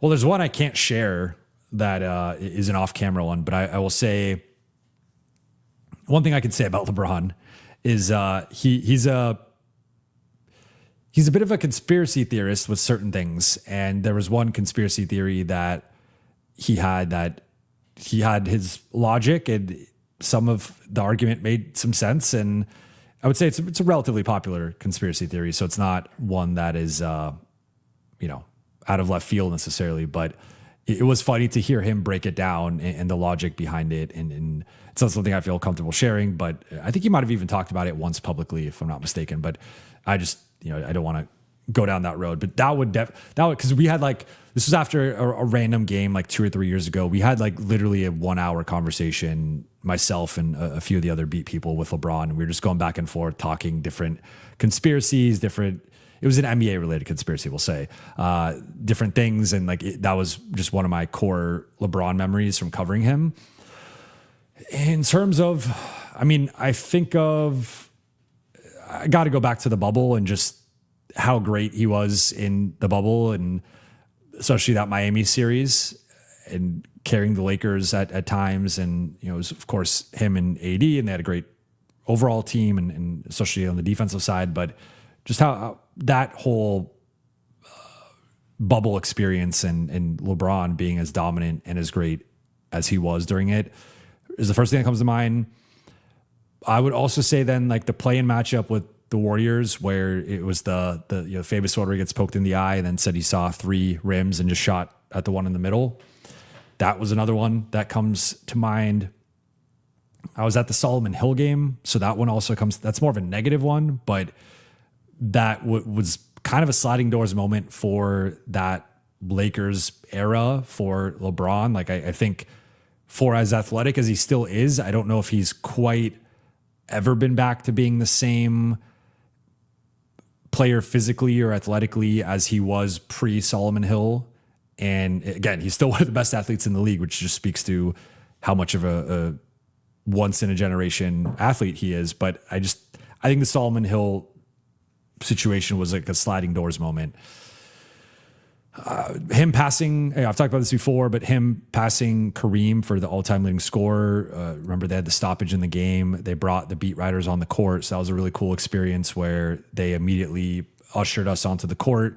I've been on the court hundreds of times, pre-game, post-game, but I've never been on the court. I've even been on during like halftime, like walking across the court. I've never been on the court with like everyone in their seats looking down at you. Like, there's a restriction for when they kick us off the court at some point pre-game. And then obviously post-game, everyone starts to leave and stuff. So I've never been like middle of the game on the floor looking around Staples Center / Crypto.com Arena. So that was a really cool experience of just being there for the history. He passes Kareem. We get to go on the floor. I see the entire arena, 360 view of everything like that. That was a special moment of witnessing history. So I would say, like, there's been so many historic moments when he's broken X record, Y record, that have just been awesome. But yeah, I would say some of those are my favorites. But definitely him passing Kareem, I would say, like, personally, like an on-court moment would be my favorite, just because of witnessing history and getting to go on the court for that. And then off camera, some of the conversations we would have some good conversations after games and after people cleared out the locker room. Francis Laker, thank you for the super chat. Can we get both Cam Johnson and Aaron Gordon? I think it's going to be tight depending on the finances. Aaron Gordon, Cam Johnson's making, I believe, 23. Gordon's making 32. Double check on Cam Johnson. Johnson is making 23. So 55. Yeah, I mean, you got to get off DeAndre Ayton or Dalton Connect to make it work. But I would take Cam Johnson if the cost of doing business was Aaron Gordon. Like, massive risk there with Gordon's hamstring. But depending on what else is out there, that'd certainly be an option I would consider, and better than some of the free agent pathways that the Lakers are looking at. And we got an update on the Kawhi trade. So it's, per Shams, it's the unprotected 2031 and 33 firsts from the Raptors, 2030, 2033 seconds, and a 2027 first round swap. It's crazy they got two firsts, 2 seconds at a swap is massive for Kawhi based on his age and his injury history. R. Jones LAL, Jovan, would you give Kessler 4 years, 160 to get him?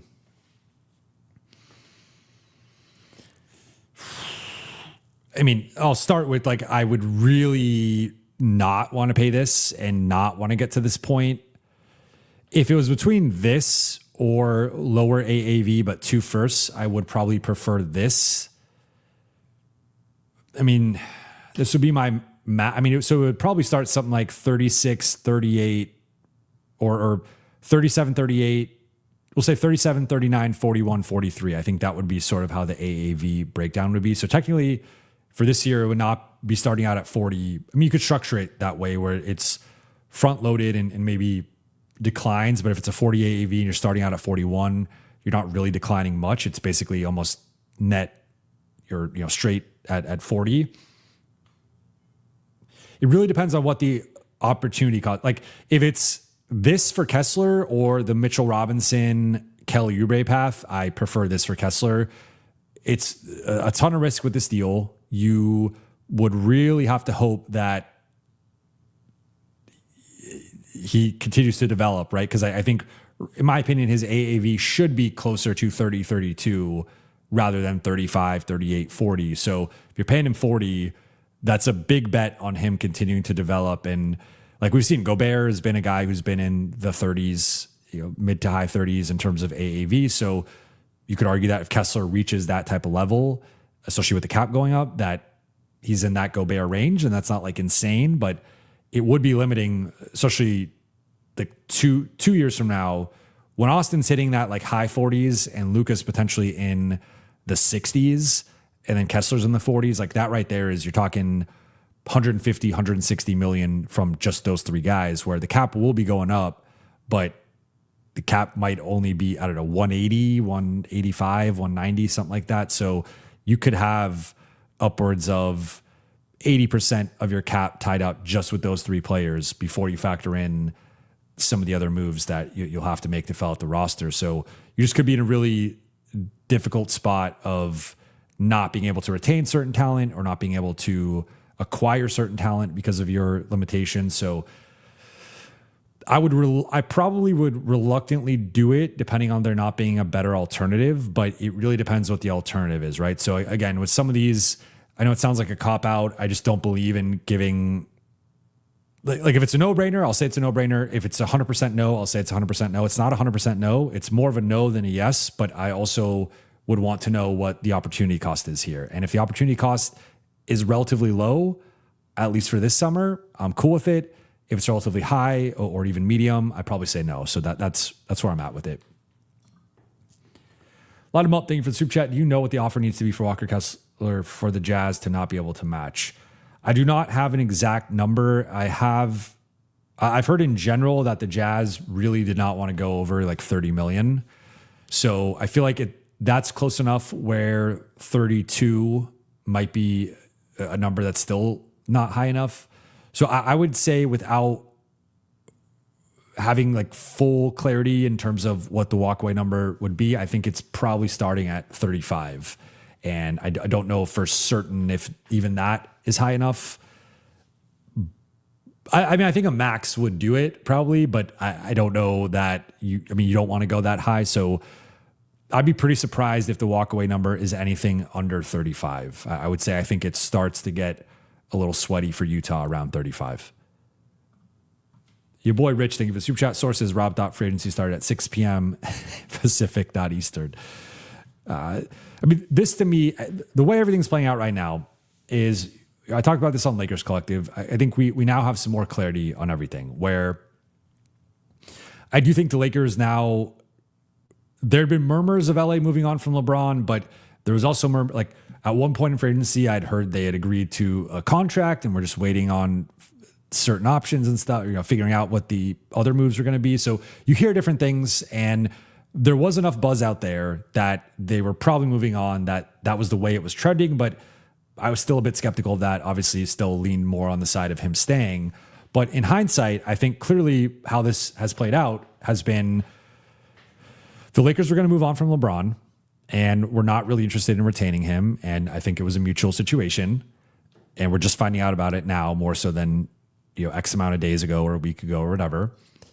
Then the second part of this is, I think they botched the Austin Reeves negotiation, lowballed him, and then offended him to the degree that he was out looking for other max offers, got several teams interested, and then came back to the Lakers and was like, yo, if you don't match this, I'm out. And that they end up not only matching, but surpassing that. And really, I think if they had just not botched the negotiations from the beginning, you might have been able to get Austin at a lower AAV. And if you, as counterintuitive as it sounds, like, I think if you start at 35 or 37, you might just be able to get Austin at like a 42, 43 AAV, which isn't much lower on paper than 46. But overall, over the lifespan of that contract, it is going to make a difference for LA and their cap sheet. So I think that was a botched situation that ended up playing in Austin's favor, but not playing in LA's favor from a team contract perspective. And I think part of that was like they knew LeBron was leaving. So they were like, if we can't lose LeBron and Austin in the same offseason, like that's just a non-negotiable. So I think they thought the Austin situation would go over better with him. It did not.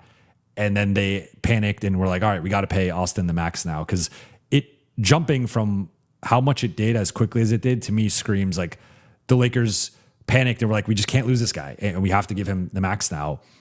And I think the other part of this is then the Lakers were planning on, like, we didn't have clarity on cap space team or above the cap. Clearly the plan has been cap space and they're going after these RFAs, and the lack of activity right now is because they're trying to get the RFAs. Brendan Carlson, center from the Thunder, has agreed to a 1-year, $2.5 million deal with the Blazers. All right. It's really a riveting start here to free agency. Appreciate you guys for tuning in. Is he a real one? Veda, real MC. This is just for, thank you for super chat. Says, this is just for answering all your super chats and pronouncing my name correctly. I appreciate that, man. Thank you. Means the world. Juice 2K25. I feel like you have intel on Walker Kessler. You're just not telling us. I've heard different things, and I don't feel like I have anything concrete enough to report it. So that's where I try to talk or dance around certain things. Like, I think there is confidence from the Lakers side that they can land him, but ultimately this is not an unrestricted free agent. So you could think you can get him at a certain number, but it's an entirely different thing to actually land the plane on that and land him at that number, right? So those are two different things. And so, I would say among the guys of Kessler, Duren, Watson, I think Kessler's the most realistic for LA. I've long maintained that. And I think the way that this is all played out, that's still the most likely scenario. Like, because you have to think about the team context here, where Detroit was the number 1 seed. He was an all-star. Duren was an all-star. He was an all-NBA guy. Them losing him for nothing would be a disaster. That would be a massive setback for that franchise. With Denver, Watson was their 4th best player, and with how much Gordon was out, at times their 3rd best player, and they just can't lose him for nothing. Like, they need to get off of Brown or Johnson. So those two teams are in positions where they're trying to contend, they're trying to compete. They can't lose those guys. With Utah, it's a little bit of a different situation where they're on the rise and they already have some front court talent. They have some backcourt talent that they're now investing in with Peterson and George. And Kessler, I think, would be a great final infinity stone for that starting group and would make that starting group work really well together. But I don't think he's like a must keep for them necessarily, especially if the price gets out of hand. So that's where, realistically, with the Watson market, I just think Denver's probably going to match it. Realistically, with the Duren market, unless they get blown away with a sign and trade or can find another center, they're going to match it. Kessler's the one where I think if you actually get it to a certain price, it's just not worth it for Utah to do that. They'd probably prefer sign and trade. Maybe you get it a little bit lower and you give up a pick or something. But yeah, I mean, I don't feel comfortable reporting certain things when I don't know. One update here that apparently Brian Windhorst said on ESPN that Mamu is going to be replacing Rui. That is the going assumption right now. The interesting thing with that is that Mamu can play the 4, but I view Mamu more as a 5'4". I mean, you could say 4.5, I guess, technically, but I do view him more as a center than a power forward. I think he can play power forward in certain lineups. And let's pull up his lineup data here, just to be.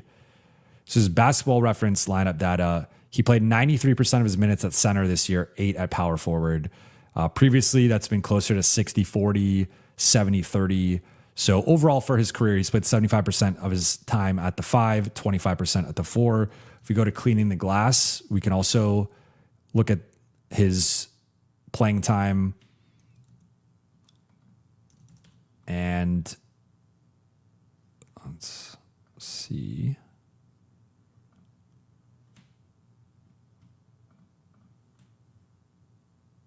Logging in on.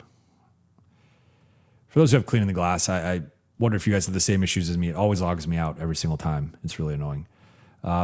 position. I mean, he's listed as a big, but yeah, this past year, according to Cleveland Glass, it was 61% at the 5, 39% at the 4. So that's different than, it's actually much different than Basketball Reference.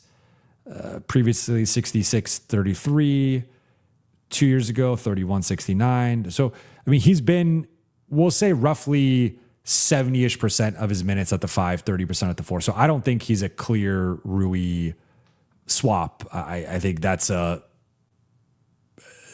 aggressive or just not accurate representation of a skill set. According to Tony Jones, friend of the show, former colleague at The Athletic, Utah Jazz restricted free agent Walker Kessler has had meetings. I'll actually just pull this up here. I'm going to go to my notifications. And here, let's look at this. So Utah Jazz restricted free agent Walker Kessler has had meetings with a couple of teams and is headed to another meeting, league sources tell The Athletic. He holds multiple offers in the mid to high 30s annually, along with the structure of his choice, including player options. So for the person who asked me about the player options, there you go. There's probably a player option here, and I'll zoom in a bit. I think this is a better build for YouTube. I'm learning how to show my Twitter account on here. I still call it Twitter. It'll always be Twitter to me. But yeah, I mean, here's an update on Kessler. I've heard an offer's coming relatively soon. I don't know exactly when, but that's one thing I could share. Ray Perez, thinking of a super chat in a Brownless world. I really wanted Sharp, Kuminga, Collins, Mitch, Ellis, Thibault, and bring back Rui and Luke. Obviously, you sign it and trade for Kessler, Duren, or Watson if you can. Think I'm going to be disappointed. So Sharp is off the table. Kuminga's available. Collins is available. Mitch is available. Ellis is available. Thibault is available. Rui and Luke, I think, are both gone, but potentially one of those guys is back. To your point, I think, again, this kind of, like, I like all these guys individually, and I like all these guys in specific roles. I just think, okay, you could talk me into Collins and Kuminga, I guess, but now you're putting Kuminga in a wing stopper role, and I just don't think he's made up for that right now. Like, he'd have to really improve defensively in a way that, like, we have not seen from him. And, so I guess then it's what? Robinson, Collins, Kuminga. I think the spacing is really shaky with that starting group. You only have one plus shooter. Kuminga's a negative shooter. He's sub league average in 4 of his 5 years. Mitch obviously can't even shoot a free throw. So limited offensive group. I would say limited defensive group as well. And then you have Ellis, Thibault. So maybe, I guess, if you're bringing back Rui, maybe Rui starting in this case, but I would rather start Collins over him. And then I think Kuminga's better at guarding wings. So Rui's probably a bench player. Luke's a bench player. And yeah, you're going Mitch, Collins, Kuminga, Austin, Luka, with your bench being Rui, Luke, let's just say Mamu in the Sharp role. Rui, Luke, Mamu, Ellis, Thibault. I don't even know if you could afford this, though, is the thing, because if you go with the 52 in cap space plus the 9 million room exception, I think Kuminga, Collins, and Mitch alone are getting you close to 45, if not potentially even more. You might spend all 52 across those 3 guys collectively. I think Kuminga and Collins are both going to be in that non-taxpayer MLE range, if not Collins a little bit closer to 20. And then Ellis and Thibault will be cheaper, maybe minimum guys, maybe a little bit above that. Luke, you could slide into the room exception, but also what's going on with Mamu in this scenario is like the Sharp replacement. And then Rui, you wouldn't have space for Rui. So that's where I'm glad you brought this up, because I think this is where, like, I think you are going to be disappointed because it's like this.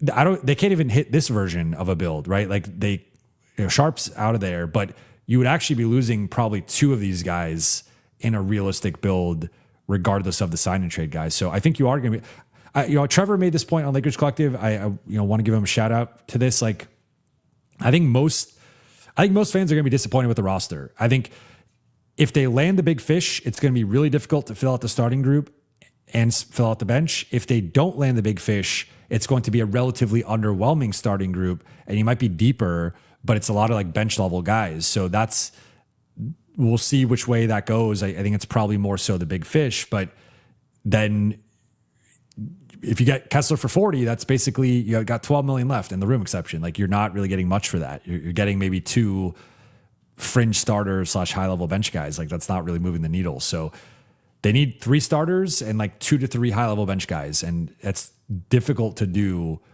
with $50 million, as crazy as it sounds.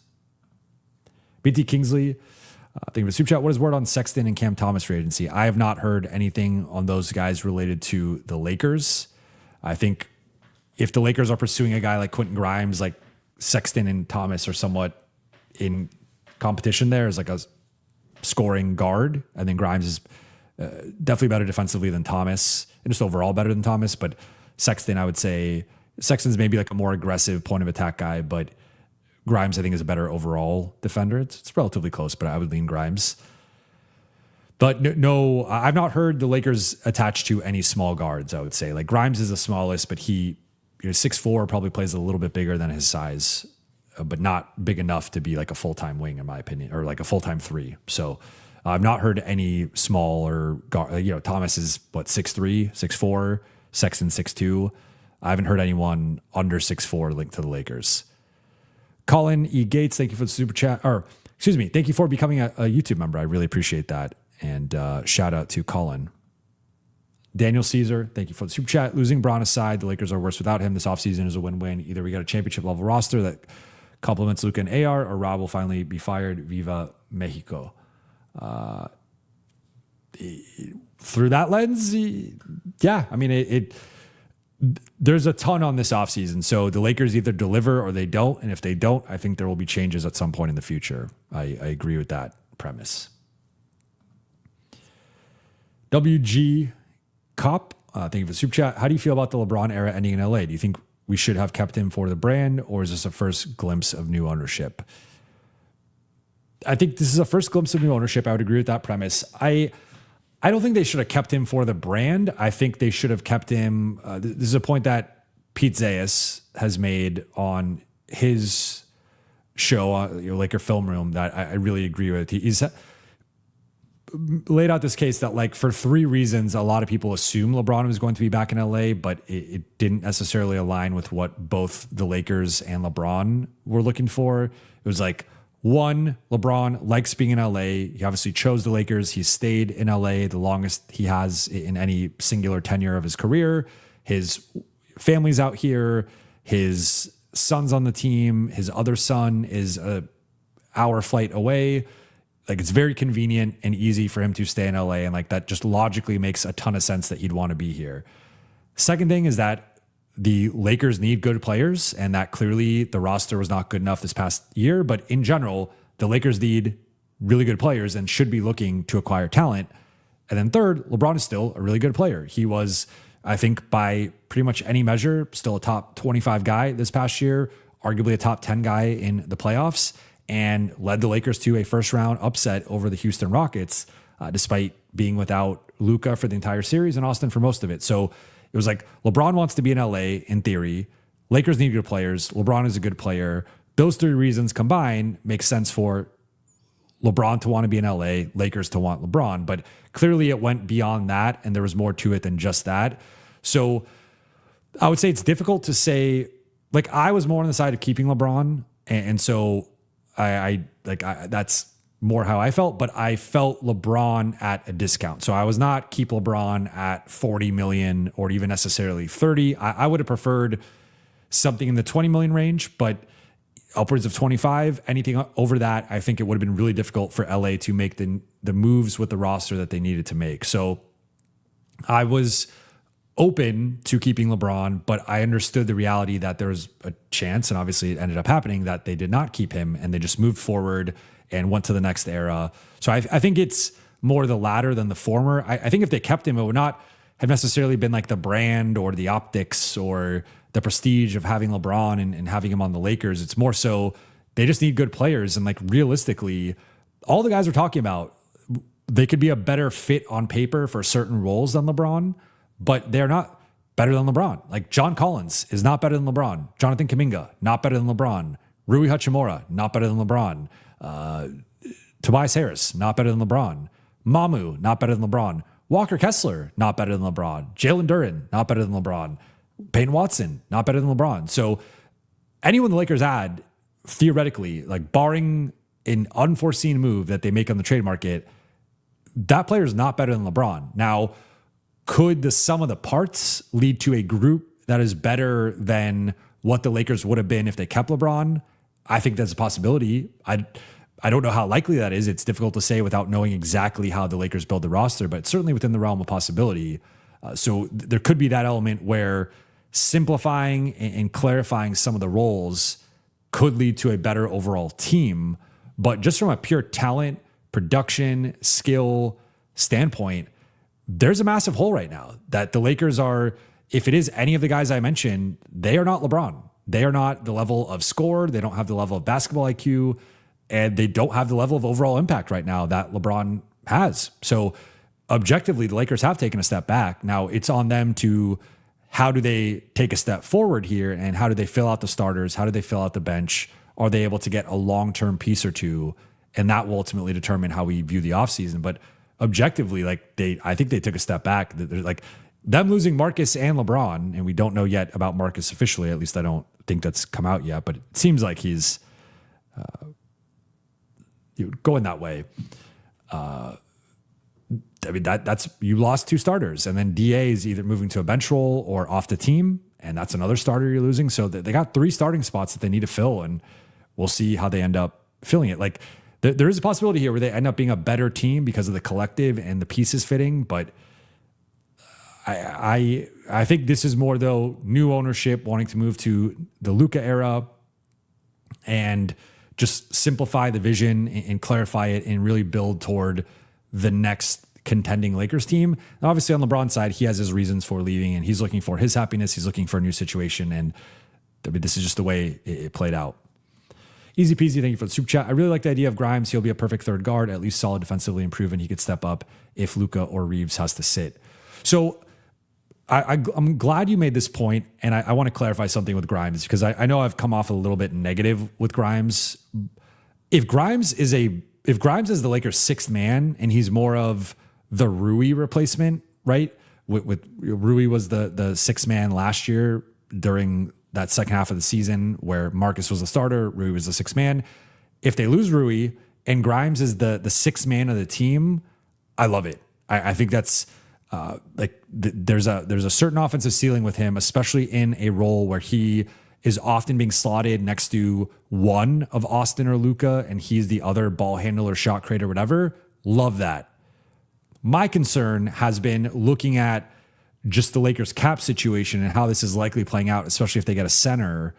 He might end up being the Marcus replacement where he's a starter, and then now they're over tasking him with being the bench stopping wing. And is he better defensively than Rui?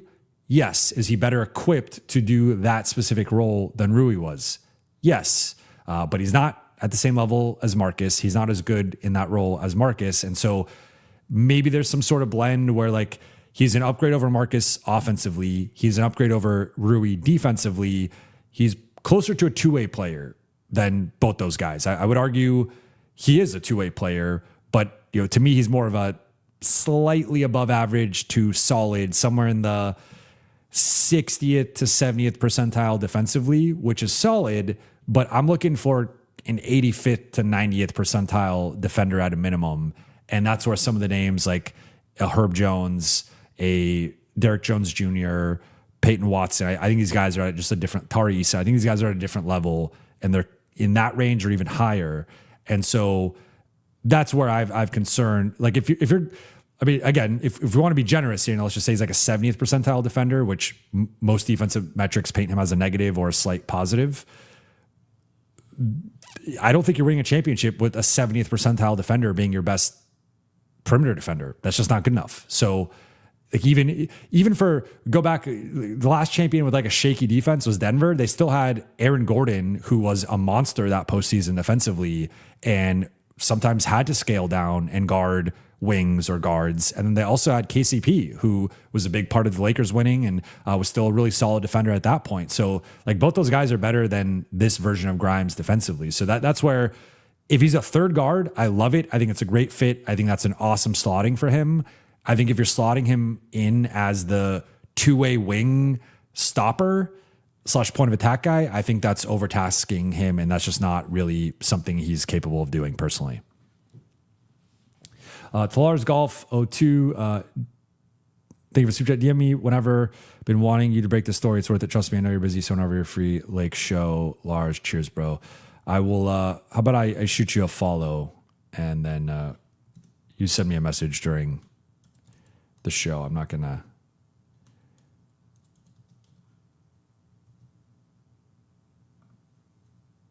Just followed you, so shoot me a DM. I promise I will not open it on the stream. Mr. Bentley, thank you for the super chat. Your best case scenario, would it compete for a championship? Well, first off, I like the profile picture. You look very dapper in there. I would say best case scenario to me is you pry Kessler. Utah really doesn't want to go above low 30s for Kessler. You pry Kessler at 35, and then you find a way to get off Vando or DA. So you gain an extra, let's just say like 7 to, we'll even be conservative. We'll say 6 to 10 million in cap space. And let's just split the difference in this hypothetical and say you get an extra 8 million in cap space.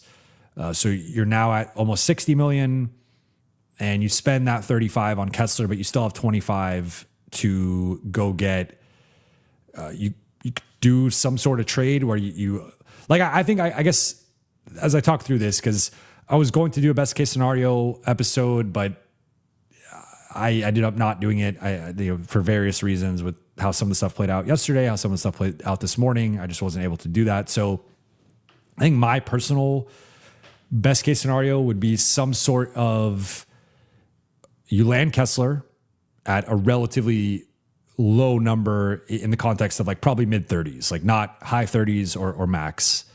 So you land Kessler, I think you add Collins, and then you acquire, my preference would be Herb Jones, but maybe the Clippers are having a fire sale. You go acquire DJJ, someone like that, and that is your wing stopper. So then you go into next season with Kessler, Collins, one of the Joneses, or someone of that ilk defensively, and also in that general price range, Austin, Luka. So that to me is like, you got your cover with your perimeter guy. 1 through 3, it's one of the Joneses. 4s, it's Collins. 5s, it's Kessler. And in general, Kessler's your defensive anchor, your rim protector. You have, especially if it's Derrick Jones, you have high-level rebounding across Kessler, Collins, Derrick Jones, and Luka. And even Austin for a guard is solid. If it's Herb Jones, it's not as good of rebounding, but something like that, where now Derrick Jones is a solid shooter who is not like a great shooter that, teams will play off of him. Herb Jones is a shaky shooter, and that would be the limitation there. But I am more interested in LA adding like just straight up defensive talent than anything. And I think you should theoretically have enough with Luka and Austin, and then potentially a guy like Collins, where like you're gonna have enough offensive firepower depending on how you build out the bench. But I would be like, Pete's talked about this his first episode, Lakers Collective. Like, he really cares about the starting 5 and the closing 5, and I really care about it too. That was my whole thing last year with Marcus should be starting over Rui, because Marcus is going to be closing over Rui, because that lineup makes the most sense, and we saw that play out. Like, I think LA should be building out a really strong starting 5 and trying to find a certain amount of athleticism, which I think you have there at the front court, rebounding, defense, some shoot. Like, Collins is a 41% 3-point shooter. Kessler started to show some range. Ideally, it's someone better than Herb Jones as a shooter, but you also have to fit in the salary stuff. So that's where, like, the two Joneses to me are interesting because their numbers are a bit lower, whereas PJ Washington, that number, I think it's still low this year, but it's obviously going to go up next year, similar with Herb Jones. But some of these other numbers I think are a little unrealistic to fit in. So I would say using your space probably on a version of like Kessler and Collins, and then trading for a wing would be my preference. I don't really like the wing market in free agency. I think if you look at it, it's like someone tweeted out, no shade to them, but they tweeted out like, look at how deep this wing class is. And I was like, it's a lot of small guards that are questionable, like a lot of small wings that are questionable defensively, and then a lot of like slow-footed fours. I don't really like the class that much. So I would be looking for a wing on the trade market and looking to solidify the front court with Kessler and Collins. That would be my preference. And then the bench is going to be tough, but I think right now you're staring at a good starting group with a shaky bench, or an okay starting group with a solid bench, but I would rather go for the ceiling with the starting group personally. Purple and gold pinstripes, thank you for the super chat. Get Kessler, Oubre, and Grimes and keep picks for trade. So this is along the same lines where a different version of this could be Oubre and Grimes in place of, I guess, Collins and one of the Joneses. Now you are going a little smaller here and you're not as good on the glass, but I would prefer in this case Oubre and Collins to Oubre and Grimes, but some combination, or you could go Collins and Grimes, some combination of those three plus Kessler, I would sign up for that. I would rank it though, Collins, Oubre, Grimes. That would be my preference of those three. Miss Optimist, thank you for the super chat. Just want to say as a LeBron fan, I'm absolutely thrilled that he's left the Lakers. Looking forward to the new chapter. Jovan, do more beyond the block. Well, I appreciate the super chat. I am planning on doing more beyond the block. I've had this thought that like, I do talk a lot of non-Lakers as well. Like it's obviously primarily Lakers, but some of my, I did a Giannis trade reaction, right? And some of my stuff does bleed into non-Lakers stuff. So I wanted to separate things with Beyond the Block and keep those separate. But part of me is like, do I just mash things into one and just go, Buha's block with everything? And then there will be occasional episodes that are more focused on other teams. But I appreciate that. I hope you stick around. And I'm looking forward to seeing where LeBron goes and covering that. Pville777, thank you for the super chat. Can you think of any opportunities in prior off seasons that we should have taken advantage of that wouldn't put so much pressure on this off season / overpay? 1 second here. Just catching up on. All right. So this is a really good question. I talked about this earlier today on the first live I did with the LeBron situation that they were talking about botching the LeBron, the end of the LeBron era. And I think for me, the big miscalculation, like we could do like Marvel what if and go back to the Westbrook trade and say, all right, like don't do the Westbrook trade, but that happened. So you move forward.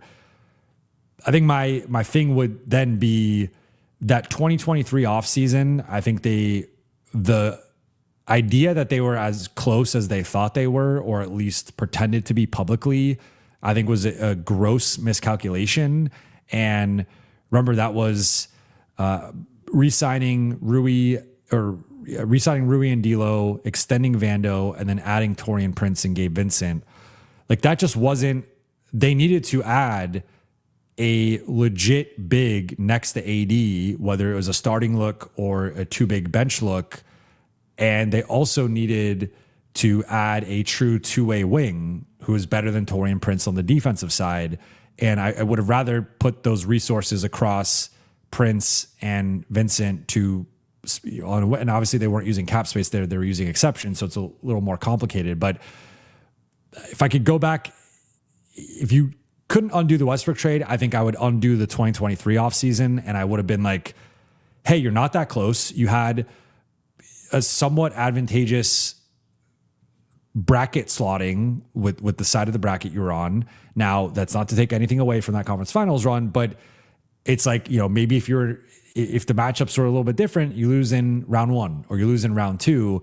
Instead, they make round 3, which is impressive for a 7 seed.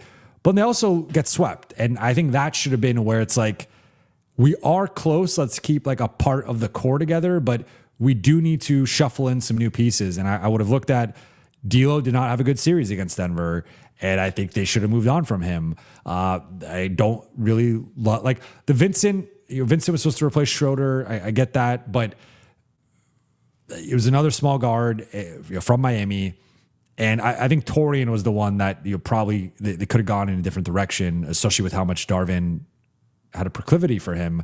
So I would say that offseason was sort of to me, like the official end of the LeBron era pre-Luka, just because they then went into 2023-24 with basically the same roster with a couple of upgrades, really bench level guys in Gabe and Torian, and it just wasn't good enough. And then not only did they not get back to the conference finals, they got a game on Denver. They lost in round one. And so that to me kind of set them back, where then they had the Vando extension, which was a giant mistake. And they still had D'Lo's money, which ended up flipping for DFS, but like that cost you second round picks. And I think that was a really rough offseason that kind of flew under the radar how bad it was, but they're still paying for some of those sins. Really, though, I guess we would have to go back to last offseason when I reported on this and others reported on this, where there was an offer on the table that I don't know how close it ever actually got, but I think the general framework was there that Miami was interested, of Rui, Dalton, and a first for Andrew Wiggins. And I think Andrew Wiggins is a much better and more well-rounded player than Rui. I think Rui's a better shooter, and specifically at the pump fake one dribble pull up, he's better at that. But Wiggins is more athletic. He's quicker. He's a better finisher. He's a better rebounder. He's a better defender. And he's even like, the gap between Wiggins and Rui in shooting is like notable, but the gap between Wiggins and Rui in several of those other things, including defense, is arguably as big, if not bigger, in at least a couple of those categories. So it's like, I just think Wiggins would have been a much better piece on this past year's group. He would have slotted Marcus in a bench role and Wiggins being the starter. And just thinking about DA, LeBron, Wiggins, Austin, Luka, I just like that group a lot more, especially with Marcus as your sixth man. So that's the one where I'm like, they now were hoping to get a Wiggins, and obviously Wiggins, you could have done the same thing that Miami did, where he could have declined the player option and renegotiated at a lower number. So Wiggins is the one I look at now, where the Lakers are probably going to lose Rui for nothing. Like, you get cap space, but you didn't turn the Rui contract into anything, and you wouldn't have 2 firsts to trade. You'd have 1 first to trade, but you're also trying to get off Dalton anyway. So I think it would have been like, basically it would have been right now, would you trade a first for Wiggins? And especially Wiggins at a lower number, like, I would say yes, personally. I know for some people, Wiggins is a divisive guy. I think he's clearly a plus on both sides of the ball. I also think defensively, he's in that at least 80th percentile type defender. So maybe not like the top level that we're talking about with some of these guys, but he also averaged 18 points a game and shot high 30s, if not close to 40% on threes. So he's an elite athlete. Like, that's a guy I would have given up a first for. And I think at the time people were like, well, how big is the gap between Rui and Wiggins? Which I was always on the side of, it's a gap and it's worth the first. But then they're also like, oh, Dalton, well, we see how Dalton's played out. So I think that's last offseason, doing that move would have set the Lakers up where Wiggins would be on the books now. You'd have that slot already lined up. I think it'd be more about, you have less cap space, obviously, but you could still fit Kessler in there, especially with the new number for Wiggins. And you might not be able to add as high of a talent necessarily, depending on your remaining cap space. But if you got off the DA and Vando contract, you actually could. So I think there could be a version of this build where you had Kessler, Collins, and Wiggins, and you would have 1 fewer first round pick. But I would take that right now if I'm the Lakers. So I think that's a situation that, in my opinion, they botched a bit. Ashley, thank you for the super chat. If LeBron signs to the Spurs, do they win a chip? It's a really good question. So let's play this hypothetical out. So LeBron signs to the non-taxpayer MLE. I think you could also apply this to Rui too. I think Rui would be a great addition for them. I think he probably comes off the bench for Champagny, but that, Rui in a bench role shooter like that would be, he'd be their best shooter like that. That would be great for them. And, he could be protected by Wemby, Castle, etc. But if we go with LeBron, so you go, I think the new starting group would be Wemby, LeBron, Vassell, Castle. I would pull the plug on Fox and just start Harper, but I don't know if they're going to get to that point. That's politically a tough situation for them, but let's just say it's Fox still. Then you have Harper, Champagny, and Keldon Johnson, Carter Bryant, and Luke Cornett. I think that's your top 10. That's a really strong top 10. You just slotted Champagny in a bench role, replaced him with LeBron, and then you have to assume Wemby's going to be better, Castle's going to be better, Harper's going to be better, Carter Bryant's going to be better. We don't know with Fox which direction that's going. Like, he could bounce back and be the player he was pre-ankle stuff, or this could just be like a new phase of his career. Who knows? We'll see. And then Vassell and Champagny, I think, Champagny's still mid-20s. I think he'll potentially get a little better. And then Vassell, I think, is closer to his prime and who he's probably going to be, similar with Keldon Johnson. Like, yeah, I think they definitely could win the chip.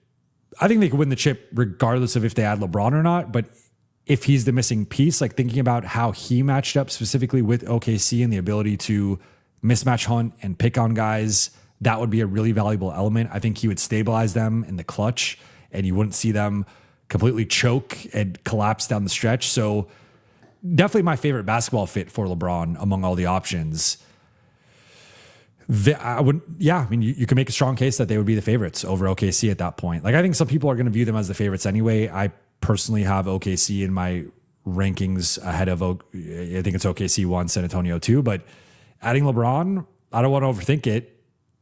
Yeah, I would say they'd be the best team in the West at that point. Like, really, the two questions on some level would just be, where's he at defensively? But you don't have the same concerns with that because you have Wemby, you have Castle, Harper, Vassell, Champagny. Like, you have the defensive infrastructure to support and protect him if he needs to take it easy in the regular season. And then his shot would be the final thing of, like, if he gets back to being the shooter he was the past 2 years going into this year, 40% catch and shoot LeBron around that team, that's just insane.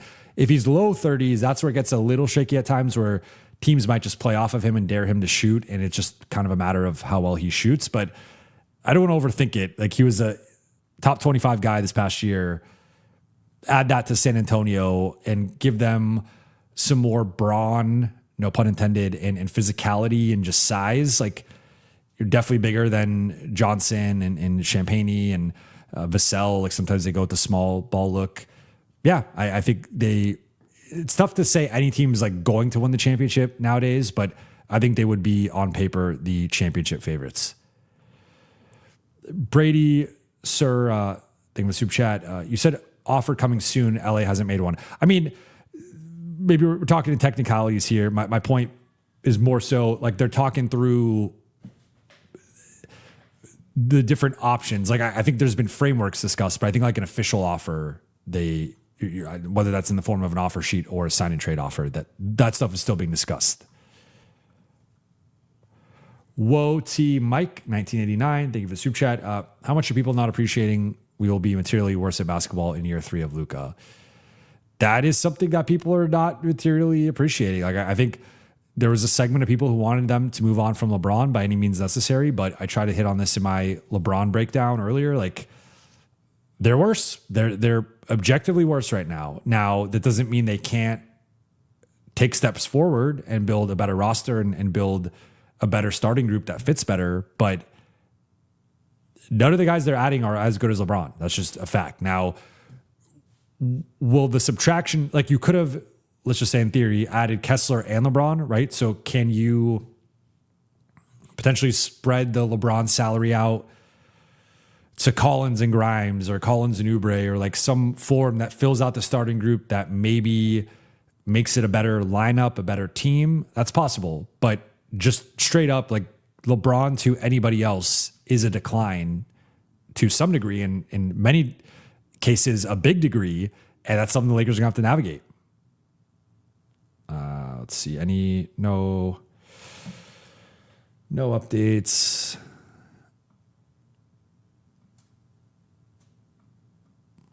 All right. Then next one from BT Kingsley. Thank you for the super chat. Something is holding up free agency. Wonder what it is.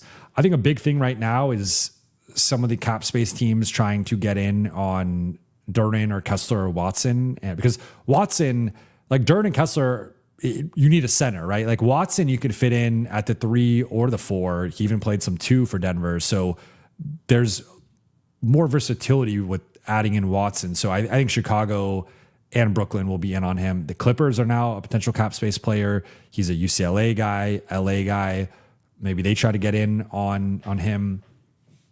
Or I think I don't know. The Clippers are certainly going to have cap space. I'd have to check into that, but I think that's a possibility.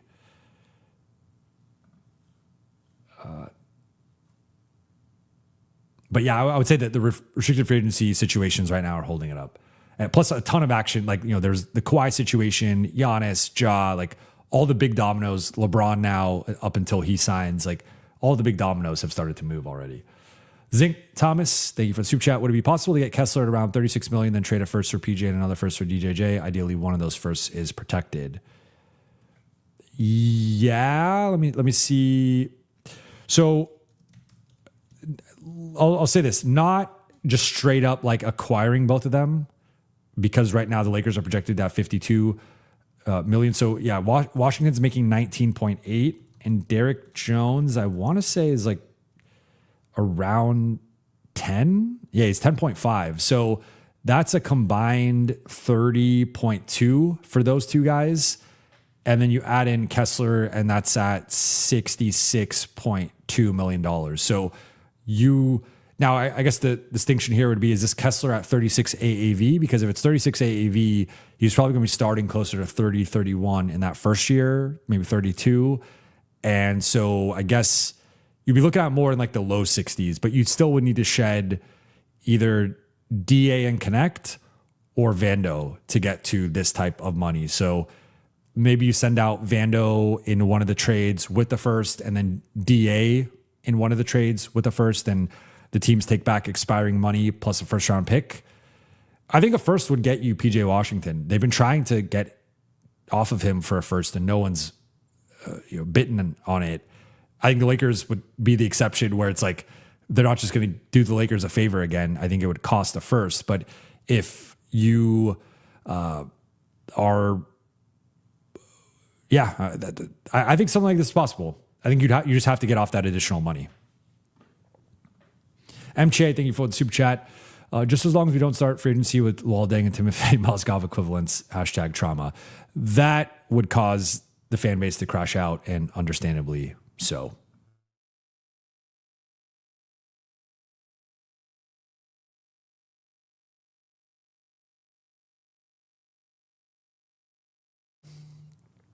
On my third coffee of the day. So we'll see how I sleep tonight. BT Kingsley, thank you for the super chat. Walker Kessler, John Collins, Grimes, Luka Doncic, Austin Reeves, DA, Sexton, Keon Matisse, Jake Carr. I like that. I really like that starting group. I would again prefer Oubre instead of Grimes, but if you're getting Kessler, I'm cool with it. I also think Oubre probably is actually cheaper than Grimes, so that's another factor here. But sure, some version of that. Kessler and Collins to me is like the best case scenario 4 or 5 right now. And then bench, you have Sexton and DA as, I guess, your more offensive minded pieces. Carr, depending on how he develops as a rookie. Matisse, Jake, and Keon are more your defensive guys / shooters, depending on how each of them is shooting at the given time. So yeah, I think that's this is a realistic build. I would say the bench is a little underwhelming overall, but I do really like the starting group, and it's going to be difficult to build out a strong starting group and a strong bench.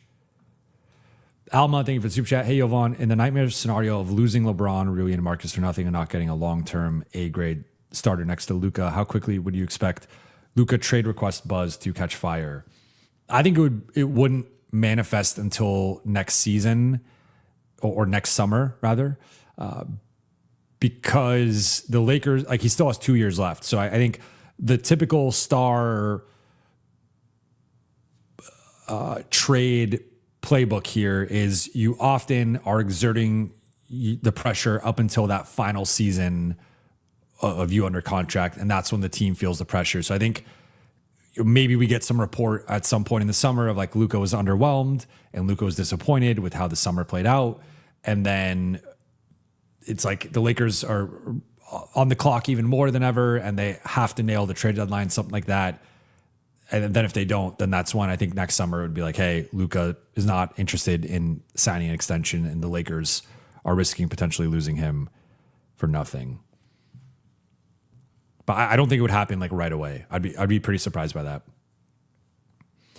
BT Kingsley, thank you for super chat. I was sure Jax was coming back. It's throwing me off. Did something happen with Jackson that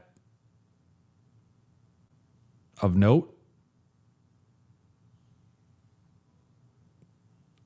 I haven't seen anything. I still think Jackson's coming back. And that's also another part of this. We don't know if the Lakers even rescinded his rights. So could be 48 million in cap space rather than 52. All right, gonna go. I still got another 40 minutes here. Gonna go 3 hours. So we're in this together in terms of nothing happening.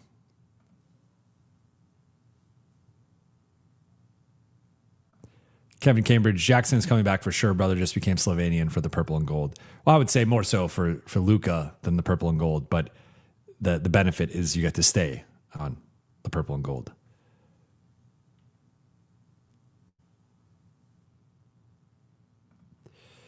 Grind doesn't stop. Would Denver trade Christian Brown and a first for Vando?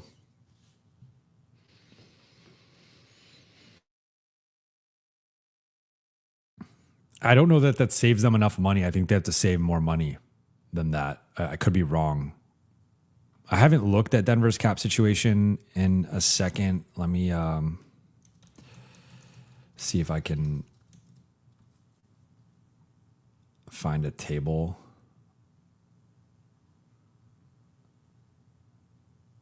I'm seeing all these.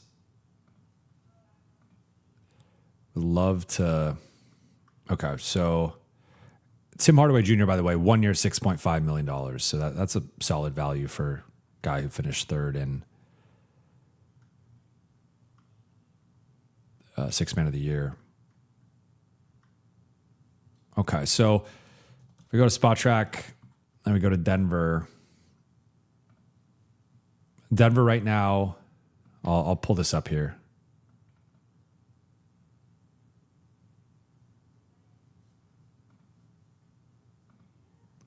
So they have Jokic at 59, Murray at 50, Gordon at 32. Already that's 141 million. Johnson 23. That's 164. Brown 21. We'll round up a little bit here with some of these numbers. So that will say 22. That's 186. Valanciunas guaranteed 2 million, so 188. Because I think they're moving on from him. Zeke, 196, Strother. Yeah, so, I mean, maybe they could take on Vando and that. Well, actually, no, because Watson, it depends on. Yeah, they I think they need to just shed one of Johnson or Brown straight up. So I don't think Vando, I don't think that would work. All right, let's go back to X. Shabugan, thank you for the super chat. Any sign and trade that involves both picks surely has to include the other team taking on Vando, DK, both, right?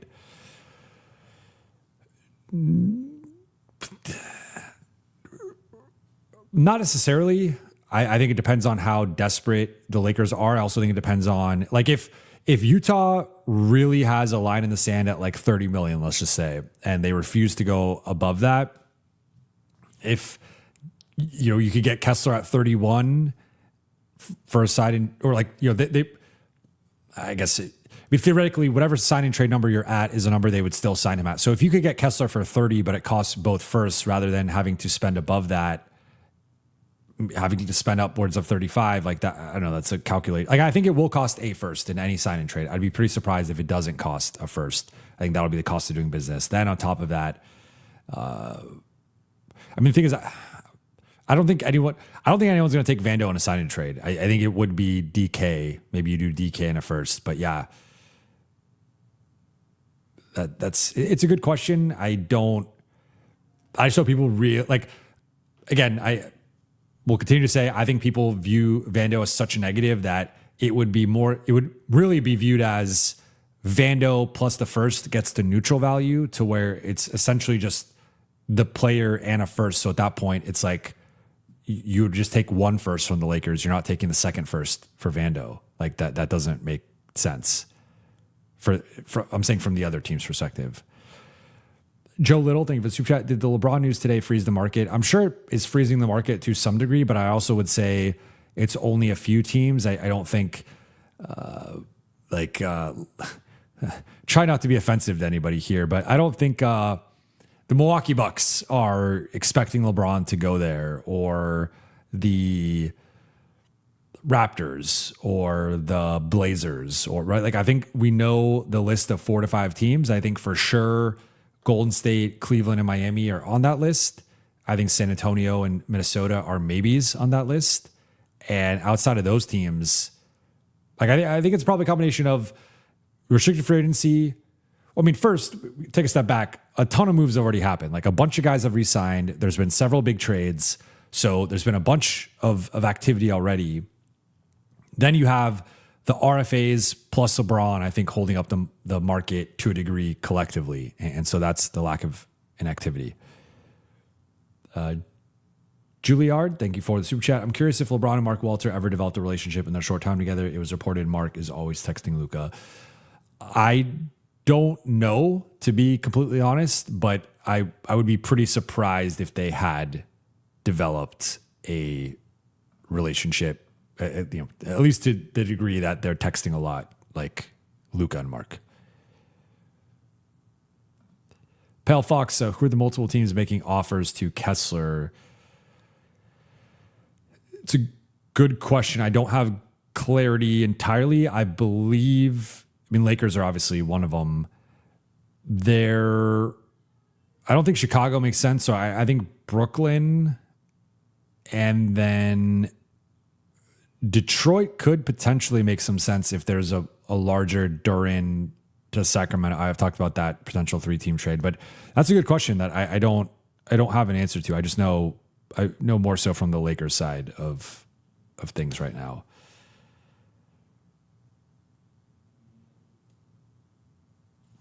Okay. Aaron or Ron or Aaron, Jovan, where are you at with Grimes? Where I'm at with Grimes is I love him as the third guard behind Austin and Luka offensively. I love him as a 6th man.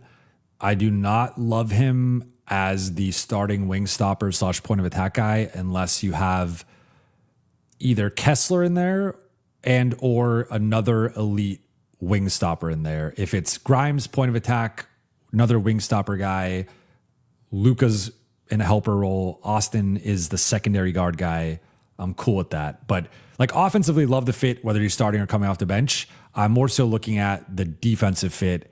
And I think the Lakers potentially asking him to play a role that he is not equipped to play on a championship level team. Like, can you be good with Quentin Grimes as your starting defender?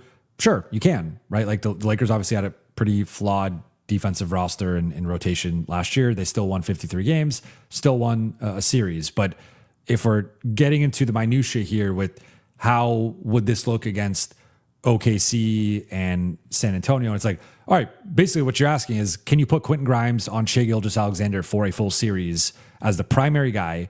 You're going to switch, you're going to mix up coverages, but can he be good enough at that primary spot for you to beat OKC? Can you put him on Dylan Harper for you to beat San Antonio? Can you put him on Jalen Brunson for you to beat New York? I would say the answer to all those is no.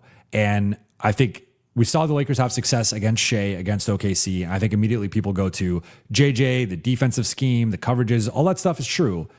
But Marcus Smart did an awesome job on Shea in that series. I think Marcus Smart did not get the credit that he deserved defensively in that series against Shea. And the reason you are able to funnel Shea to certain spots on the floor is because you have Marcus Smart there as the point of attack guy against Shea.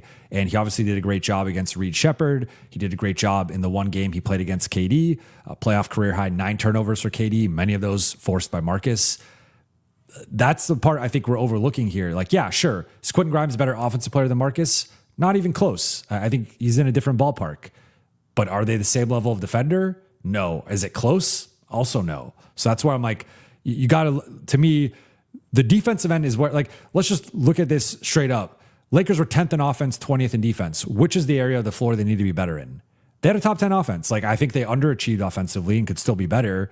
They need more defense. And so, again, with some of the names that we're seeing, I've been relatively underwhelmed. Like, we'll see what happens with Kessler. And if they land Kessler, then that's the big defensive piece that allows you to maybe not have as much defensive talent in the other spots. But if you're going like by committee, kind of putting everything together, I don't think Grimes is quite at the level that you want personally. But again, it depends on how they deploy him. If they deploy him in a 6-man bench role as the guard coming in to replace, comes in for Austin, and now you're getting this Luka Grimes shift. Then Luka comes out, Austin comes back in. Now you get an Austin Grimes shift.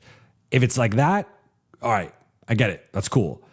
If it's not like that, that's where I just think they're asking a little bit too much from him.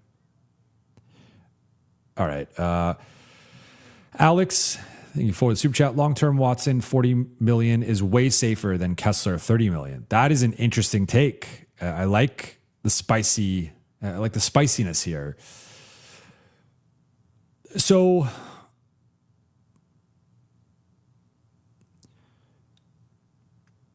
I would be curious to know your logic behind this, to kind of go more into it that way. If you want to follow up here in the chat, I'm looking. As Kevin Cambridge notes, I am zooming right now in the chat. I am. I'm fully addicted to caffeine. Okay, so what I'll say to this is a couple things. Like, market value does not inherently mean that it's what the player should be worth or what the player is worth. But I would say on an open market right now, I do think Kessler is going to command a higher salary than Watson. I think Watson's salary right now is going to be in the high 20s, maybe upwards of 30. Maybe it even increases up into the low 30s. Kessler, I think, was already starting in the high 20s. I think it's crossed into the 30s, and it might even go mid to high 30s. So I would just say, and maybe that's positional scarcity, that there's different factors. Like, I would say right now, Kessler is a better player and a more established player than Peyton Watson. Peyton Watson had one good year that he missed almost half the year with hamstring injuries. Kessler is, I think, a bit more established. Now, flip side, obviously Kessler missed the entire year with shoulder surgery. It's not something that's expected to be long-term, which otherwise would dramatically change the calculation with Kessler. But Watson with the hamstring stuff, like, we saw that linger into another season with Aaron Gordon and another season with Jalen Williams. That would be part of my concern here with Watson. So if you're saying safer from an injury perspective, I don't think either one is necessarily an injury risk, but I would say Watson's injury history, in my opinion, is a little bit more troubling than Kessler, because at least based on recurring issues, like the shoulder thing should not be a long-term concern. If he re-injures it, obviously that changes the equation, but I think Watson's hamstrings are actually more concerning. And then on top of that, I would say the market right now would indicate that Kessler has more value than Watson. So I would say Kessler at 30 is less of an overpay if you're deeming it that than Watson at 40. I think Watson at 40 is close to a $10 million overpay, where Kessler at 30 is pretty much his market value. So I would disagree here, but those are my top two guys. I would take either of them in a heartbeat. And if those are the two numbers, I would definitely prefer Kessler at 30 than Watson at 40. But I understand the logic of like, I will say if they both hit their ultimate ceiling, I think Kessler hitting his ceiling is still, I mean, definitely worth more than 30 if he's already worth 30. But Watson hitting his ceiling could be this really unique player who it is like the Jeremy Grant, Aaron Gordon archetype of the athletic power forward who can be a lockdown defender, do a certain amount offensively, especially with his shooting. He shot 41% on threes, shot 44% on catching threes. Those are both elite marks. There's something there. Like guys of Watson's size, length, athleticism typically can't shoot the way he can and defend the way he can. And then that alone gives him a certain amount of value as like a 3-and-D prospect. But on top of that, he's developed as a shot creator. He's a strong cutter and transition threat. So he's someone that I think in a certain context and role can be really, really valuable. So I think you could argue just based on his offensive upside, that is much higher than Kessler's, that maybe the peak version of Watson is a better player or better value than Kessler. But I would be a little afraid of paying Watson that much, especially with where they're starting in terms of their current value. Davis, I think of a super chat, what percent would you give the Lakers being a contender in 27? So are we saying for next season, or are we saying like including next summer if they make like a trade deadline move, make some moves next summer, and this is like all of 2027, if that makes sense? I'd be curious to know what you're thinking with that. But I would say it's tough to say without knowing what they do, but based on like what I think they're going to do, what's sort of out there, what the current options are, I might go 5%, which sounds low, but that's actually a puncher's chance. Like I think I would assume that OKC and San Antonio are both going to be like 30 to 35%. And then New York will maybe be like 15, 20%. And then there'll be another couple teams in there in the like 5 to 10%, maybe 5% is even high, but I would put the Lakers, I mean, it's just tough to say because they're missing 3 starters right now. So I don't know where I would put them, but I think if they hit in like an upside scenario, I would firmly put OKC, San Antonio, and New York ahead of them. I don't see a scenario realistically in which they match any of those teams, but could they be the 4th best team in the league? Potentially. I think Minnesota will be up there. Boston will be up there. Toronto now is going to be in the mix. Detroit, depending on what happens with Duren, will be in the mix, but they could be the 5th or 6th best team kind of again, similar to what they were last year, I guess. Denver, depending on what happens with them, will be in the mix as well. So it's too difficult to say. So maybe even 5% is too high. I'm curious what you guys think okay, so he says meeting 2026, 27 season. So I guess, I think I misread your question because now that so you're saying building a contender, I was saying championship equity or like percent at winning the championship. So maybe those things are one and the same, but I guess if we're saying like odds to build a true contender, I would definitely put that higher. I would probably say, I'd say maybe 35%. I think it's under 50%, but I'll be slightly optimistic here and give them a 35% chance to pull this off. I think it's more likely than not that they don't do it based on the current constraints with just like how much cap space they have and what they're trying to do. But I'll say 35%. Now, if you're saying like slice of the championship pie, that's more of what I was thinking. I would say somewhere in that 3 to 5%, but it really depends on what they do. That has to be them like hitting on it, right? Because 5% odds of winning a championship is actually higher than you would think. So I would say in terms of building a contender, I would put it at like 35%. I was misinterpreting your question. Can't think of a super chat. Which Marvel style what ifs in LeBron's Lakers tenure would you say were regrettable? If you had like a top 5, side note, can't forget Seawood, Reddish player options. Well, I had forgotten the Christian Wood, Cam Reddish player options. So thank you for reminding me of those. I really did not want to recall those. Top 5 what ifs in the LeBron era. I mean, number 1 is the Westbrook trade with a bullet. Number 2, I reported on this with Shams, I think this is going to the 2022-23 season. Lakers got to the 1 yard line, not even in the 1 yard line. Like they got to the point of the recipient of, we'll say the tight end had the ball, was about to land in the end zone and gets, knocked in air and like fumbles it in air. So it's not a touchdown.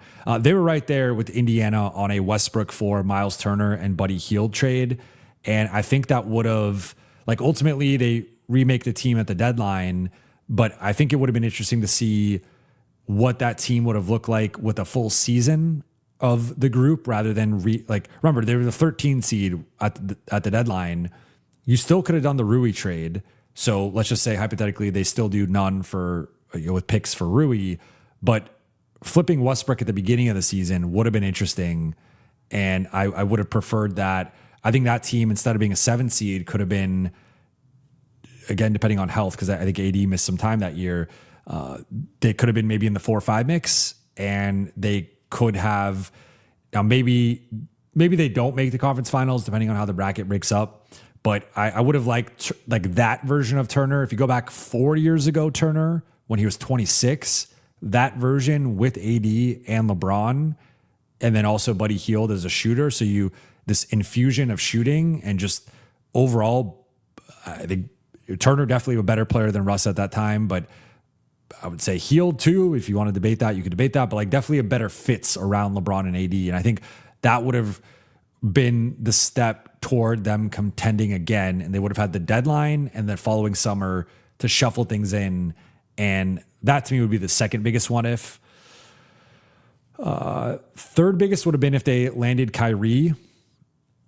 The reason I don't want to get too much into it, but obviously that was like the peak of Kyrie coming off some controversy, we'll loosely say, and his public perception was in the gutter. So I think there was a PR element to it where the Lakers didn't want to take him on. There also was Brooklyn asking for Max Christie and Austin Reeves, and the Lakers didn't want to give up both those guys. So that's an interesting what if of like, what if they pivoted and went in the Kyrie version? And I believe Russ would have been in that trade if I'm not mistaken, but it would have been Russ and Christie and Reeves.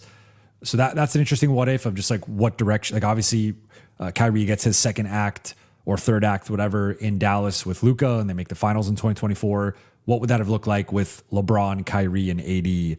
I'd put that third because I think that one never got as close as the Indiana one. So I'd say, again, Westbrook trade, never happening. That's number one. Miles Turner, Buddy Hield, number 2. Kyrie trade, number 3.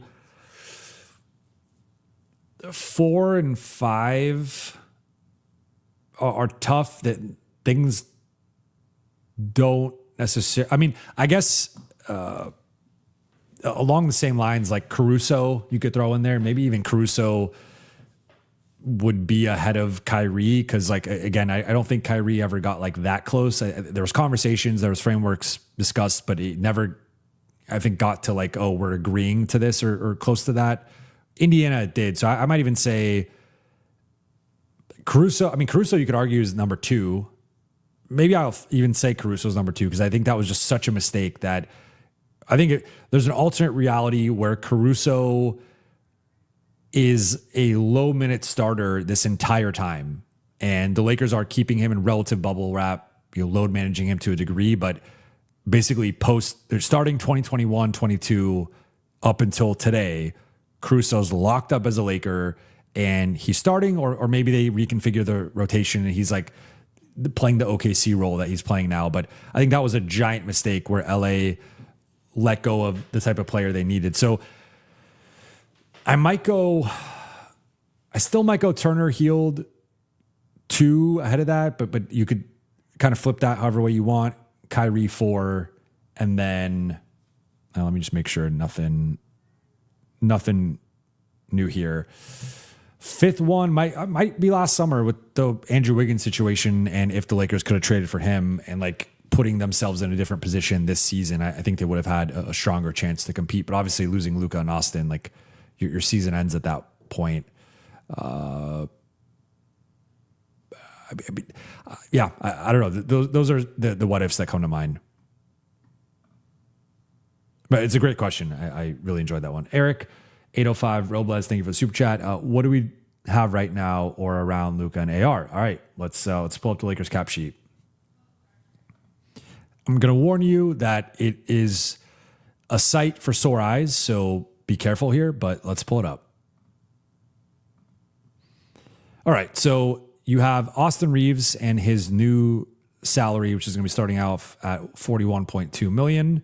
You have Luka at 49.5, Jared Vanderbilt 12.4, DA 8.1, Jake at 6, DK at 4.2, Bronny at 2.3, Adu at 2.2, and then they also have the Cameron Carr cap hold, which right now they're putting it, I believe that's $3.3 million. So he is not officially signed yet with the team, but you could slot in Cameron Carr here. So the way I would break this down is you have Austin and Luka as starters. You have Vando. You have DA right now tentatively as the back. I mean, he's technically the starting center. I would not go into next season with DA as a starting center. So I would say DA for now is slotted in as the backup center. Jake and Vando are slotted in as back end fringe rotation guys. I would say Dalton and Bronny are on the outskirts of the rotation, and then Adu and Cameron Carr are also back end fringe rotation guys with the upside to be more.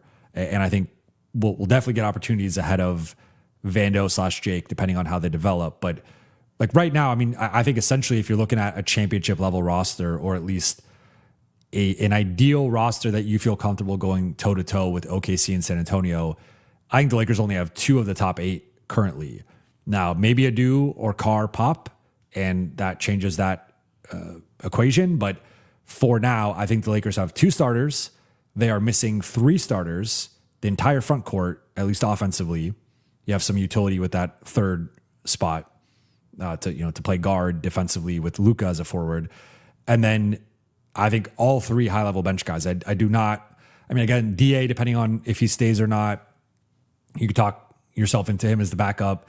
I think if they retain Hayes, maybe that's more of a 3-person committee there. But I don't think they have a 6, 7, or 8 on a championship level team or a strong contending team. If you want to be generous to DA, you could throw him in there maybe. But I think basically they're missing at least 3 starters and 2 high-level bench guys at a minimum, and I would argue even more. But that's where they're at. Maybe let's leave this one up just for keeping the cap sheet up.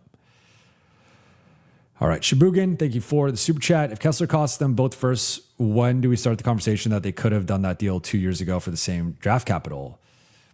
I mean, you can start the conversation now. Yeah, I mean, it would be disappointing if they held out on Kessler and then they end up having to pay that price anyway. I don't think it's going to cost. I don't think the Lakers would do that. I think it's probably going to be a first if it's a sign and trade, but it's just a matter of, is Utah even willing to play ball, and what's that number? Jordan Jones with a fun one here. Thank you for the super chat. How do you feel about LBJ's fit in Denver? How much could they give him? So Denver, I believe, can only pay the taxpayer MLE. I think it would depend on what happens with Watson, and if they're able to get off some other money. But I think they're a taxpayer MLE team, if I'm not mistaken. So that is probably a little bit too low for what LeBron wants, but maybe, I mean, apparently the word from ESPN has been money's not a thing for him. He doesn't really care. So if he's willing to play for the minimum or play for the taxpayer MLE, I think that's certainly within the realm of possibility here. How much could they give him? Taxpayer is about 6. In terms of his fit, I like it. I don't love it because if he's replacing Aaron Gordon, like in a vacuum, LeBron's a better player than Aaron Gordon, but Aaron Gordon is better at Aaron Gordon things than LeBron is. So if it's like, oh, just replace Aaron Gordon with LeBron and have LeBron do those things, well, Aaron Gordon is a better rebounder at this stage of his career. LeBron's rebounding slipped last season.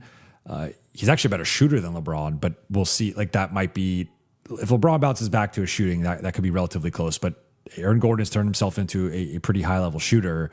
He's a better defender than LeBron. And so, like, is LeBron a better scorer? Is LeBron a better passer? Is LeBron a better shot creator? Yes. And I think Denver could use that. But I'm also like, I think they need, Aaron Gordon is the dirty work, hard hat guy for them that LeBron, I think, reluctantly played that role to a degree in LA. But even then, he had the moments diving on the ground for the loose balls, taking charges, etc. But like, that's not who LeBron is at 40. Like, I don't think it's fair to ask a 41-year-old to be your defensive stopper or like your hardest playing player. That's just not really realistic. So I don't think he could quite replace Aaron Gordon. Now, could he play the 3 next to Gordon? Maybe you could fit those two in together, but you're going to have to get off of some money to fit in Watson. And then I guess if you got off Cam Johnson, there's a natural fit. But then I'm like, you're paying Watson. So he's more of a Gordon replacement. I guess if they get off Gordon, and maybe that opens up the non-taxpayer MLE, depending on the context of the Gordon trade. I think like he does some things clearly better than Gordon, but some of the things that they need to protect Jokic and Murray, like this is why fit is so important, where again, it's not saying Gordon's a better player than LeBron. It's more so that Gordon does certain things that Denver desperately needs better than LeBron, if that makes sense. So I guess it depends on how they build out that roster, but I mean, there's a pick and roll chemistry. I think you could do inverted pick and rolls with Jokic. I think you could just do traditional pick and rolls where LeBron could screen for Jokic, LeBron could screen for Murray, those guys could screen for him, different combinations there. And I don't want to overthink the fit. I think LeBron would fit in just about anywhere, but that's a group that's probably a little bit more crowded in the front court and has a little bit more of a need for like backcourt pieces. And then like also defense and athleticism, which he checks the athleticism box, not really the defense box. Gary Singh, thank you for the super chat. It's been real, Jovan, Bron fan, so it's time to move on as well. Still wish we saw Luka and LeBron healthy in the playoffs. Always loved your podcast. Well, I will miss you, Gary. I hope that you could still tune in if you so choose. If you don't, I understand, but we will miss you. Always enjoyed your super chats, your questions.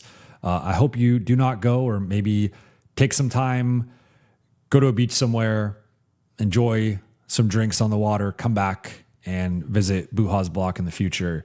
But if that does not happen, we will miss you, and I hope you return at some point in the future. Suzui, thank you for the super chat. Hope I didn't butcher that too bad. Do you think teams are avoiding to trade with LA? I don't think so. What I will say is that, and this is the doing of the front office, the Lakers have often been in desperate situations where it's very obvious that they have limited assets and they have these like grand needs, and just basic trade and negotiation 101 is supply and demand. And if the Lakers need X and there's only so many teams that have X, the price for X is going to go up. And I'm sure on some degree we've talked about a Lakers tax, a Pelinka tax, whatever it is, that's a factor, I guess, to a degree. But I think it's also been because LA has had such limited assets and been in these situations where they're trying to get off bad contracts, they're trying to get good contracts with limited draft capital. They're often in this position where it's like, no one's looking to do them any favors necessarily unless it's Nico. So I think some of the stuff's a little overblown. I think this has become like almost urban legend that no one will trade with the Lakers or whatever. I don't think it's that set in stone that there's this like grand mandate to not help the Lakers. But I think in general, no one wants to be like. There's been backlash when you're Dallas and you give the Lakers Luka, or when you're Memphis and you give the Lakers Gasol. There's been league-wide backlash. There's like never backlash to like any other moves other than the KD move and maybe LeBron going to Miami. Other than those two moves, every other move just gets like, oh, maybe it's surprising, maybe it's shocking, but when the Lakers get Powell, the Lakers get Luka, it's why did these teams do this? No one knew about these trades, blah, blah, blah. So I think there is a general sentiment of you don't want to be seen as the team doing the Lakers a giant favor, and that's maybe where the Lakers tax comes in. Then Rob and some of the relationships, maybe there's a Rob tax to a degree, but I think it's largely like the Lakers have just been very asset poor and have been trying to do big moves that they can't quite pull off because they're asset poor. Jay Jeter, thank you for the super chat. Jovan, credit to you. You said that even though it would hurt in the short term, that you thought it'd be better to let LeBron leave now to just fully start the Luka era. They kind of did that. Yeah, I mean, I talked about the upside with that. You know, I've talked through different scenarios, and I've tried to cover every possible angle here. It did start to seem the last like 2 or 3 weeks that this was probably the way that it was headed, but you would still hear things occasionally of that LeBron hasn't made up his mind. There's smoke out there, this, that. So yeah, I mean, I think there is a win-win scenario here for both sides where even if the Lakers do take the step back, which I think as of now they are, you still have you have this, like this season is now all about Luka and Austin, and it's not LeBron's retirement tour or how does LeBron feel about making X amount less than Austin, or how does, you could have this weird situation where it's like LeBron's making 20 million, Austin's making 41, but you still are having the conversation, is LeBron the number 2 or is Austin the number 2? And then it's like, well, if Austin's the number 3, why are you paying him 41 million? And why is LeBron making 20 million? And like, you just go down this rabbit hole of, I just think there'd be some tension there a little bit. Now, that's not to say they shouldn't have done it or they shouldn't have, kept him, whatever, but I just think there was potential for distractions, potential for different things along the way that now the Lakers are fully committed to the Luka era. And LeBron is now moving forward and he's fully committed to finding the right situation and being in a situation that he wants to be in with his own agency and, agency as in like freedom in the situation, and he can dictate where he wants to be and for what cost and what's the situation. So, I think it's going to be a win-win for both sides, but certainly for the Lakers side, they are taking a step back, and now it's on them to take the step forward, right? So you took the step back, but how big of a step back is it going to be, and can you offset that with your moves? And that's just TBD right now. All right, last few here. Christian, thank you for the super chat. Why don't they bring back Marcus? He is great. I mean, you're preaching to the choir here. I would rather have Marcus than Mamu. I would, depending on, I mean, there's been this price that's been floated out of 3 years, 21 million for Marcus, which I would be stunned by if it's that low in terms of AAV, and the Lakers wouldn't match that. I think ideally you slot him in a bench role, but if that's really the cost, I would rather just spend the room exception on Marcus and retain Marcus and keep him in a bench role at $7 million a year. And then you figure out, like, I'd rather have, I'll put it this way. I'd rather have Marcus plus a minimum big than Mamu plus a minimum wing stopper. Like, I think that position is actually more important in terms of Marcus. Now, I don't want to give Marcus a 3-year deal. I'd prefer a 2-year deal. I'd even prefer to like up that. You give him the full room exception starting at 9.4. So it'd be something like 2 years, maybe 19 million, 20 million. I'd be cool with that if that kept him rather than the 3-year 21. But it's a big, like, the goal, in my opinion, was to keep Marcus in a bench role and to add starting level defensive talent. If you lose Marcus, and even if you add that starting level talent, now you got to replace the bench talent. And I just think some of the names that are probably going to be out there for like a minimum level, like I like Keon Ellis, I like Matisse Thybulle. They're just not Marcus on either side. But particularly, like, Thybulle's, I guess, close to Marcus, but he has his own extensive injury history, and the shot can come and go, and he's just a pretty limited offensive player. He's can't dribble, can't pass, doesn't offensive rebound, basically just a catch and shoot guy who shot can come and go. Like Marcus, at least, even when his shot wasn't falling, had a certain amount of utility offensively as a ball handler, as a playmaker. Think about some of those stretches during the March run where he would just be a one-man fast break and transition. Like, Matisse Thybulle isn't doing that. So I would rather actually prioritize keeping Marcus than Mamu. I think Marcus is currently a better player than Mamu, and that would be my preference. But it seems like they really want to get younger and more athletic. Sins, LA, thank you for the super chat. Is it possible that the Lakers fell out their roster and then LeBron re-signs with the Lakers after? Technically, yes, but practically, I would say no. I don't think this would have played out the way that it played out. If okay, here we go. Some action.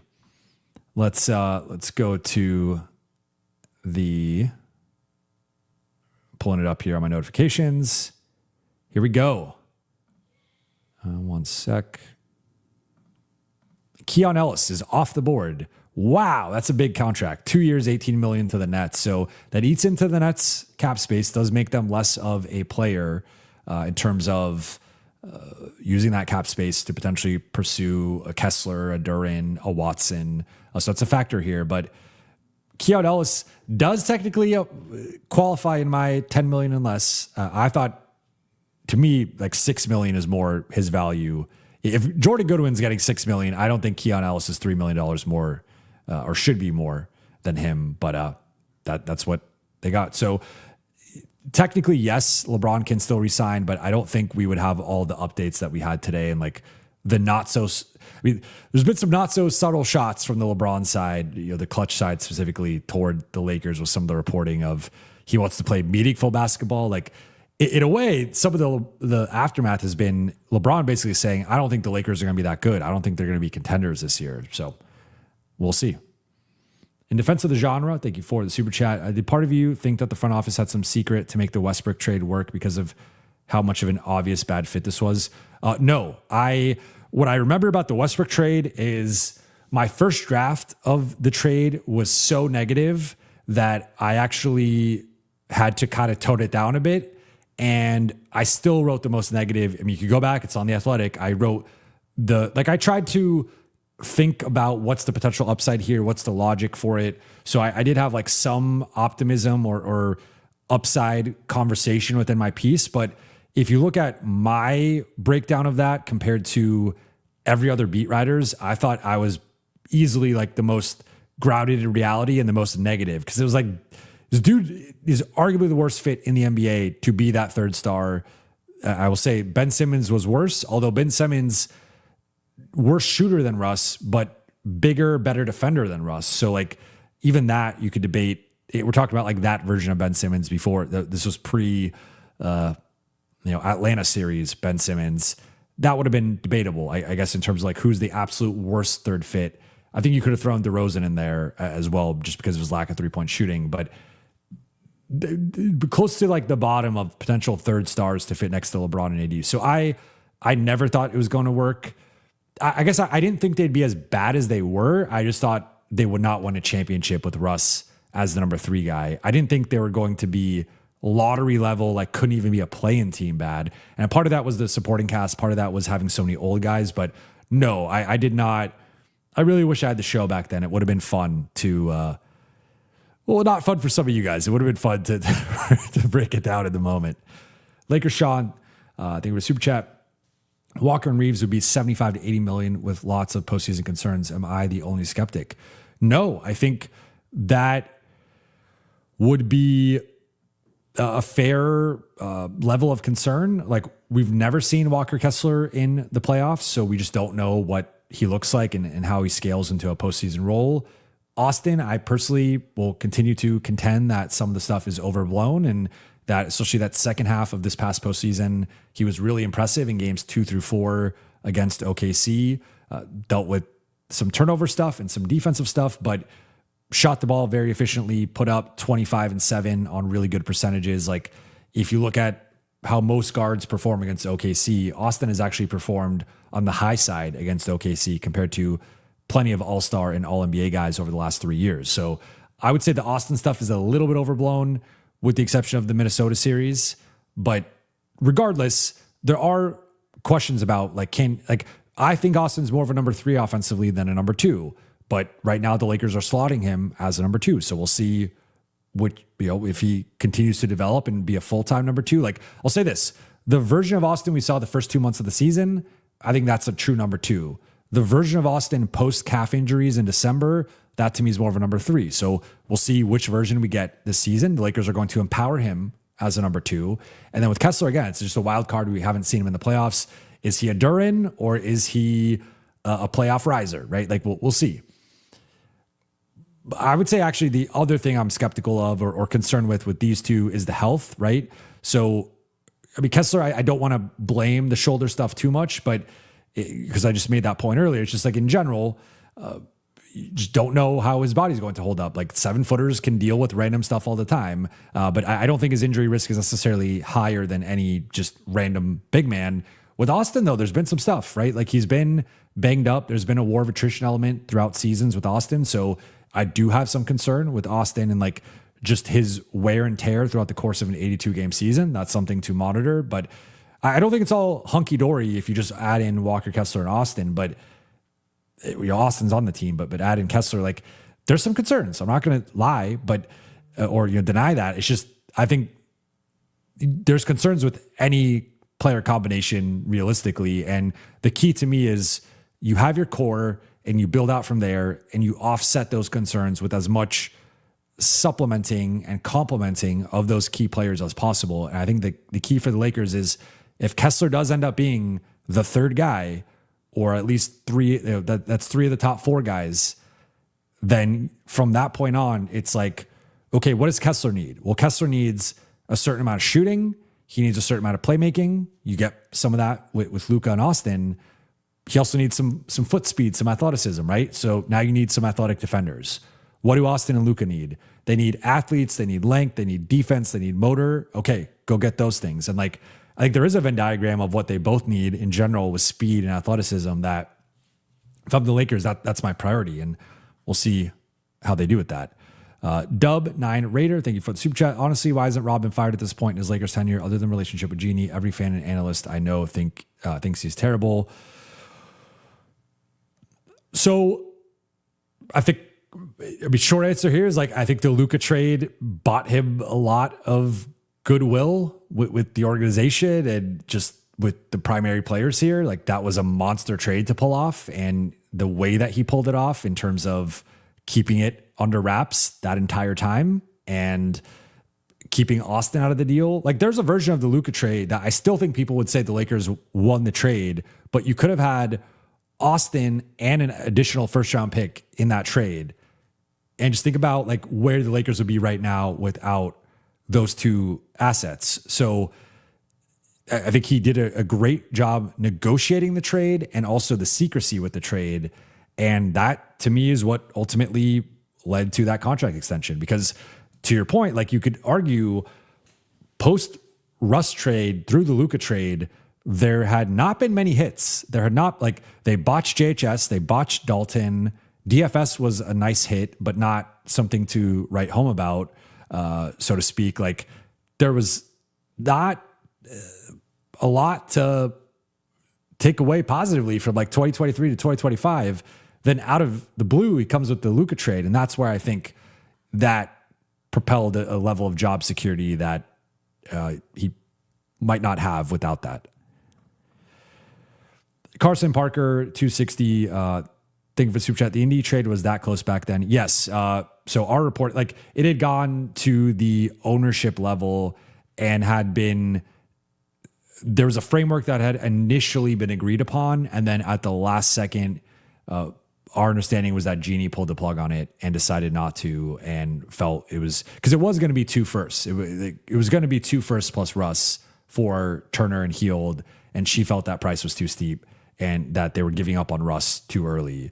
And obviously they ended up holding him till the 2023 deadline and then trading him then. But yes, it had gotten to, GMs had agreed on the framework. It got to the ownership level and they were kind of haggling on the final details. And then Genie got cold feet and pulled the plug. HB Triple Threat, thank you for the super chat. What do you think Mamu's contract looks like? I think it's going to be for the room exception. So I think something like, well, if it's the Rob special of the 2+1 with the player option, that would be incredible. I think something along the lines of probably full room exception, 3 years. Like I could see, I think full room exception is like 3 years, 29, 28, something like that. So I would say somewhere in that 20s. Let me double check, but I think, and now what we'll have, so they just set, so officially room exception is 9.366, which means,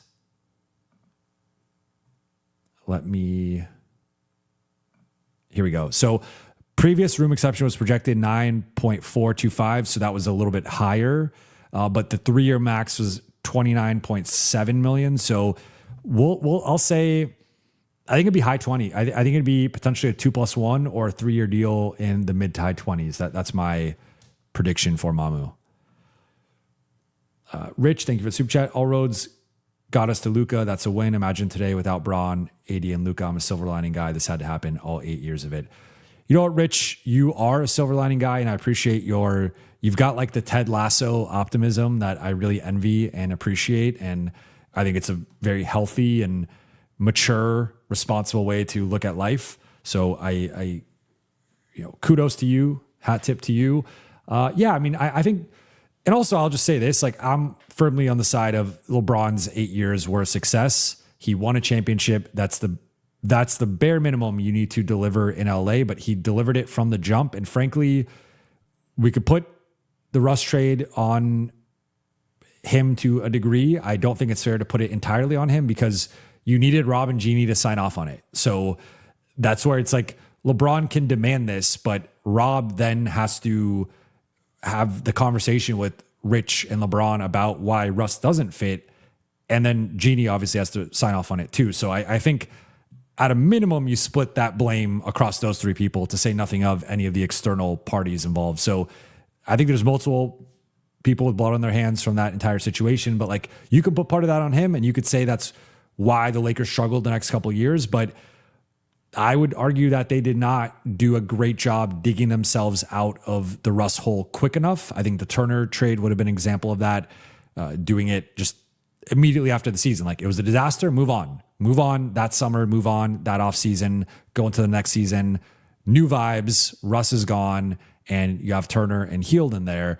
Otherwise, I just think they didn't maximize it. And then instead of actually like closing the LeBron AD era and trying to go out on a high note, they pulled the plug on it. It was like, all right, AD out, Luka in. And of course you make that trade 10 out of 10 times, but that era never got its proper send off. It never got its proper ending. So I'm with you. I think it was a success, and this is the natural evolution. And I think it's going to be a good thing for both sides.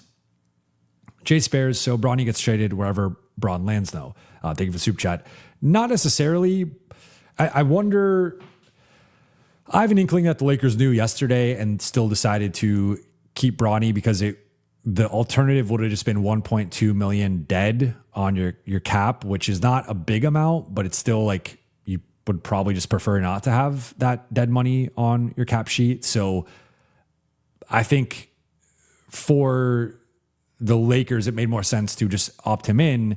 Now, what could happen is if the Lakers make a move, they might just send Bronny in and there might not be any consideration for Clutch or LeBron or Rich or like how they feel about it. And it's like if Bronny gets shipped to wherever, Bronny gets shipped to wherever. I would not be surprised if that happens here. But because I mean, it depends. Like, I don't know, if a team's willing to give up a second, maybe the Lakers, like if let's say maybe LeBron is a package deal. It's go to Golden State. Okay, you have to give up a second to the Lakers for Bronny, or Miami, or maybe that's how this plays out. I don't think a team would give up more than a second to get Bronny, and it might even be a protected second.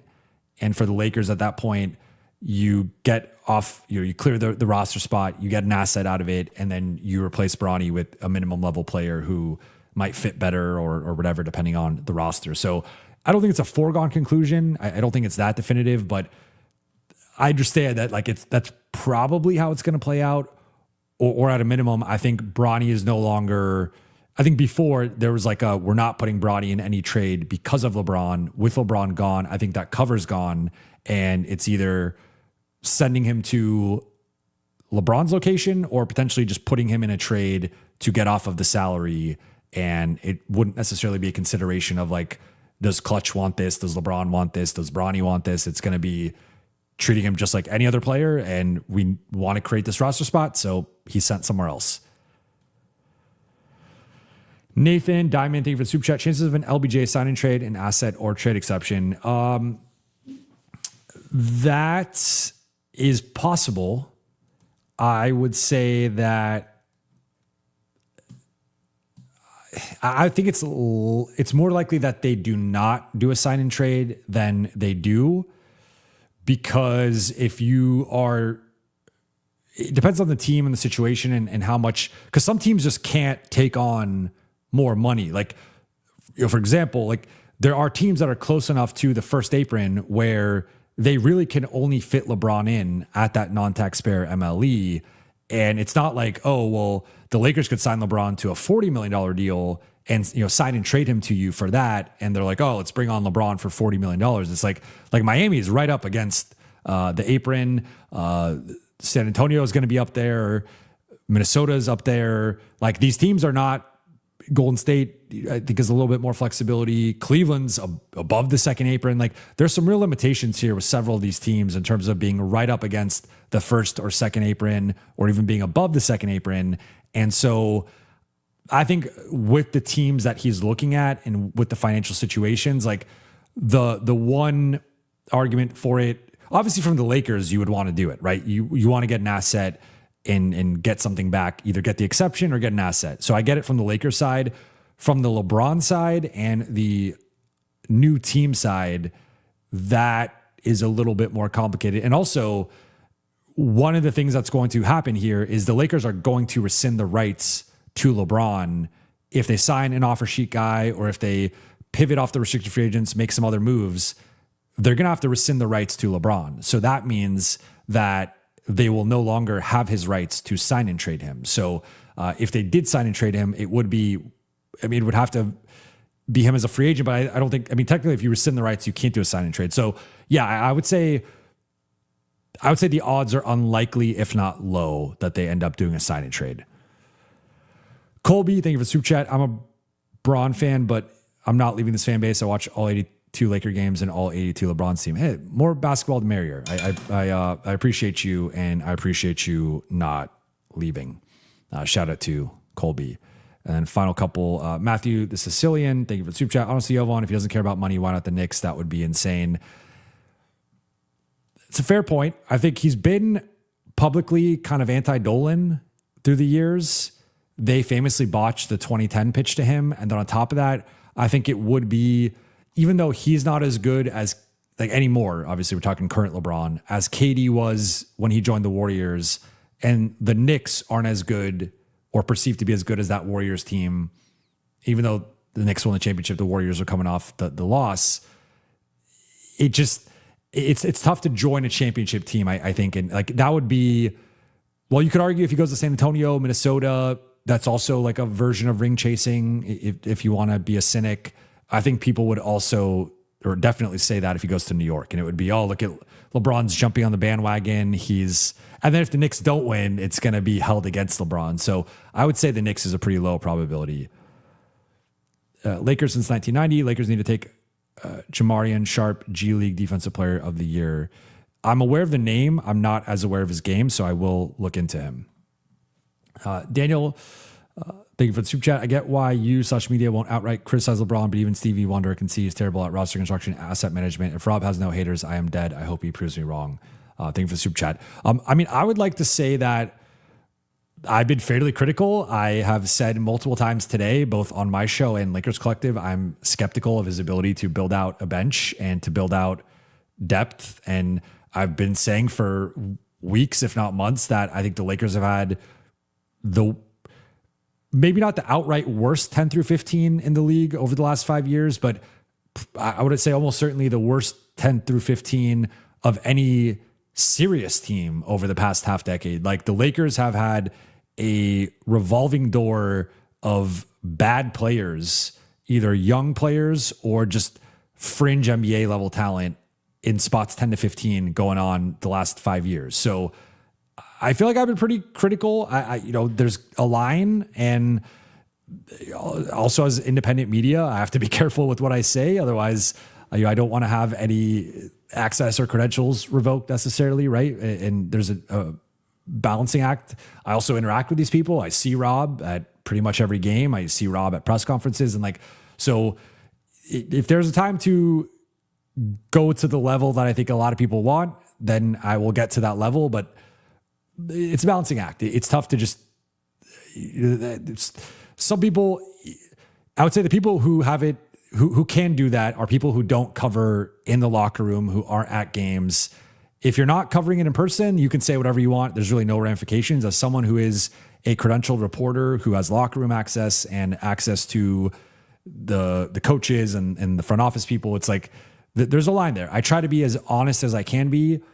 There are some lines I can't quite cross, or at least it really depends on the context, but I try to call it as close to as I see it as I can. And I think I've been fairly critical. I'm not raking them up there with OKC and Miami and Boston and some of the front offices that are perceived to be the best in the league. Like, that's not how I view it.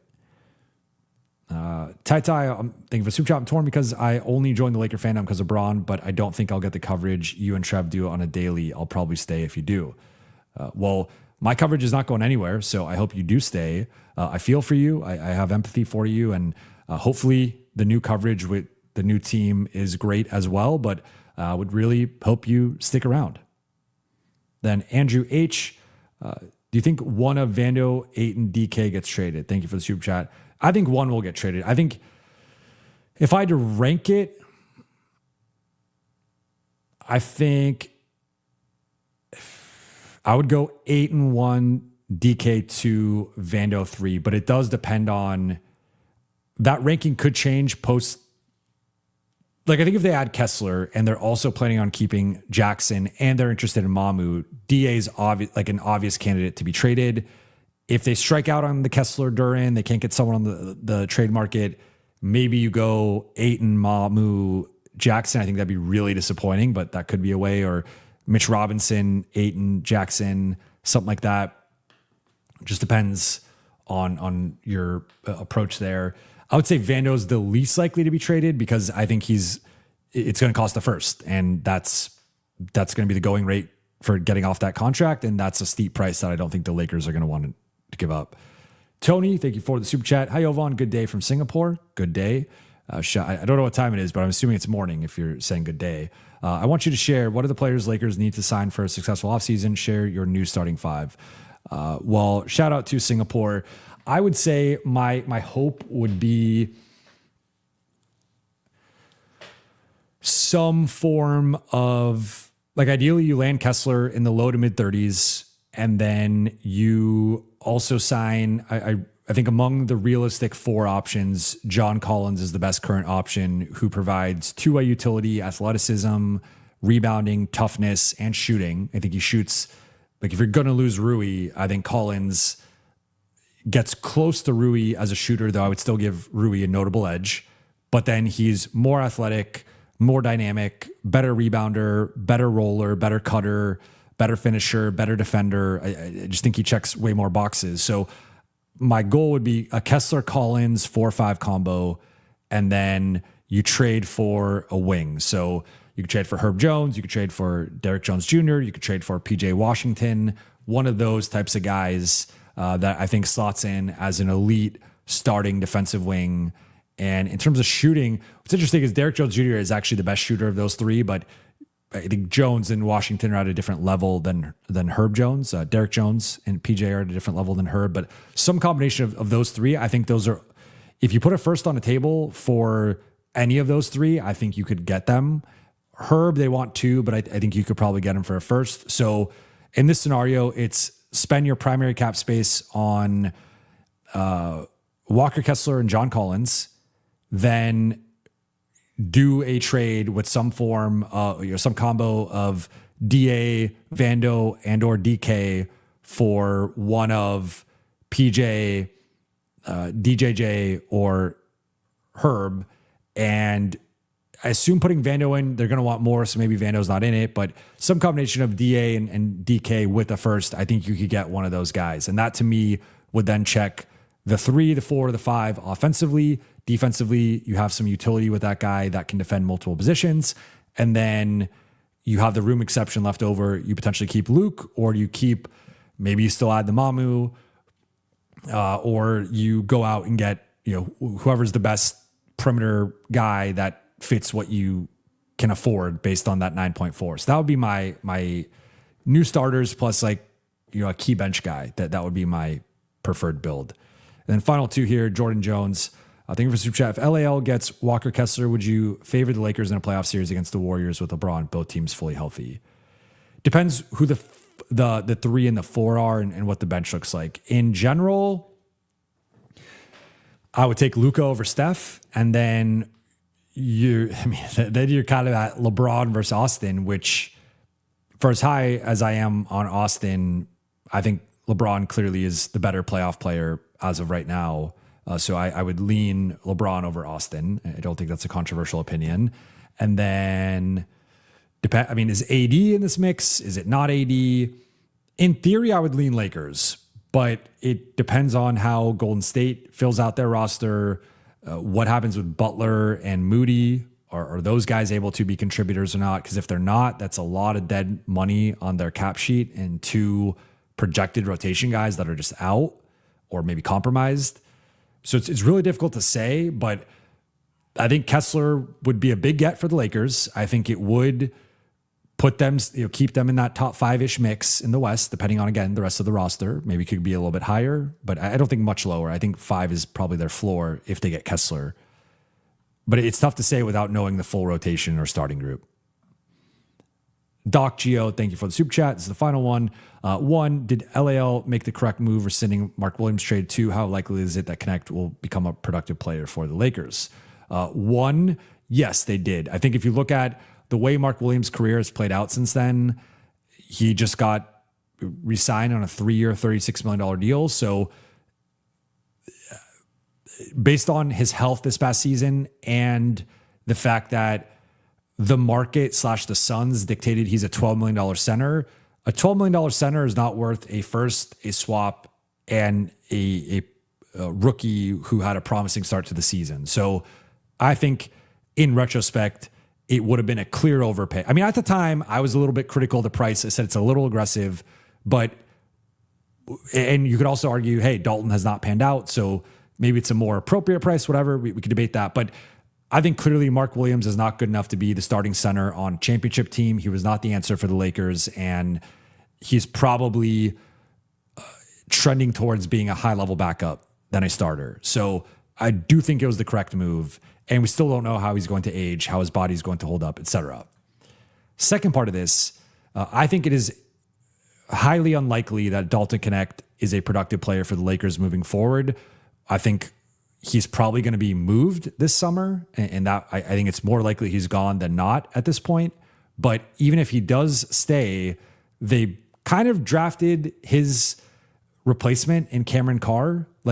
There are some similarities between Carr and Connect in terms of being like shooter scorers who have a certain amount of athleticism. I think Carr's physical profile is at a different level with much longer wingspan, higher vertical, and I think just more overall physical athletic tools than Connect. But to me, you could fit both in the rotation technically, but Dalton fell out of favor his rookie year, was in the rotation the first couple months of the season, and then fell out of favor to the degree that later in the season, they could have gone back to Dalton. Especially when you lose Luka and Austin, we even discussed it on here. Do they give Dalton a shot? Do they dust off the cobwebs? They went to Bronny. They went to Nick Smith Jr. They went just about anywhere else except for Dalton Connect. So the fact that he's fallen out of favor in both years in the rotation, he couldn't even get on the court in a serious way last year post Luka and Austin injuries. I just don't think JJ believes in him, whether it's the basketball IQ, whether it's the processing, whether it's the defense, whether it's a combination of all those things. He's fallen out of favor with JJ and the coaching staff. And you never want to say never, because guys there are situations where guys fall out of favor, then they get back in favor. But I think realistically he's going to be moved on from this summer. And if he's not moved on from, he's not going to be viewed as a rotation level player by the coaching staff. It'll be more viewed as like guy 13 to 15 on the roster, even if he's making a little bit more than the minimum. And like, I fully expect, for example, HOU and Cameron Carr to be ahead of him in the rotation. And Bronny's probably going to be ahead of him in the rotation, but we'll see how much of that was LeBron being around versus not. But if Bronny's still on the roster, I would not be surprised if even he's ahead of Dalton. So I think the writing's on the wall with Dalton in LA, whether that's them moving on from him or them just not playing him. That's to me, the key thing with getting off of Vando and Dalton is like, JJ just doesn't like those guys as players. He doesn't see the vision. He doesn't see the fit with them. So it's like, that's $16 million just sitting on your cap sheet. I think it'd be wise to get off of it. But in the Vando's case, 2 years left, tough deal to get off of. Dalton's case, though, I think you can get off of. And it'll suck for Laker fans if he does pop somewhere else. But just for a variety of reasons, he has not clicked or stayed in favor with the coaching staff. And I think it's time for LA to move on. And then final one from Brad. How long do we expect until we hear on restricted free agency with LA? Let me check my texts. No,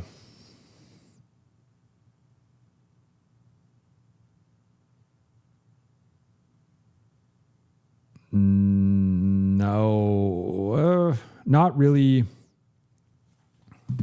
I don't have a clear update on that. I just think there's an offer coming at some point tonight. Now, how that is received by Utah or by Detroit or by Denver, we'll see. I think Utah is the one for sure coming, and then we'll see what happens with Detroit. But I would say the next couple hours we should have a little bit more clarity. But the Lakers are going to have to move here relatively soon, right? Like, I think there is, until the RFAs start happening and LeBron happens, then I think right now there's a bit of a freeze on free agency. But I am going to wrap here. I do have a hit with the BBC, and then I'm going to be on CNN tonight to talk LeBron departing and the start of NBA free agency. So if you have CNN, check it out. If you have BBC radio, check that out as well. BBC will be sometime in the evening, probably 7:30 to 8 p.m. range, and then CNN will be sometime in the 9 o'clock hour Pacific time. But shout out to the chat, shout out to the late night gang. Appreciate you guys for rocking with me. I'll be back tomorrow going live as free agency continues. We'll be going live probably twice tomorrow, but definitely we'll be going live for multiple hours and talking through whatever develops here and covering it all as the offseason unfolds. But big day for the Lakers, still waiting on the clarification with Marcus Smart and what's going to happen with him, but does sound like he's going to Houston.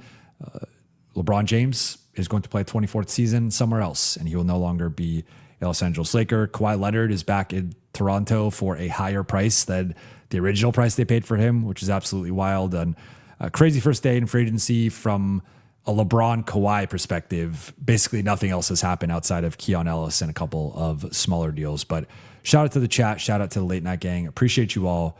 And I will talk to you all very soon. For those, about 40% of you watching right now, would mean the world if you hit that subscribe button. And on the road to 40K subscribers by the end of the off season. I'll start by the end of July. That's the goal. That would mean a ton if you hit that subscribe button. So appreciate you all and talk to you all tomorrow. If something crazy happens tonight, I might go live very late. But assuming nothing happens tonight, I'll be back tomorrow morning and talk to you then.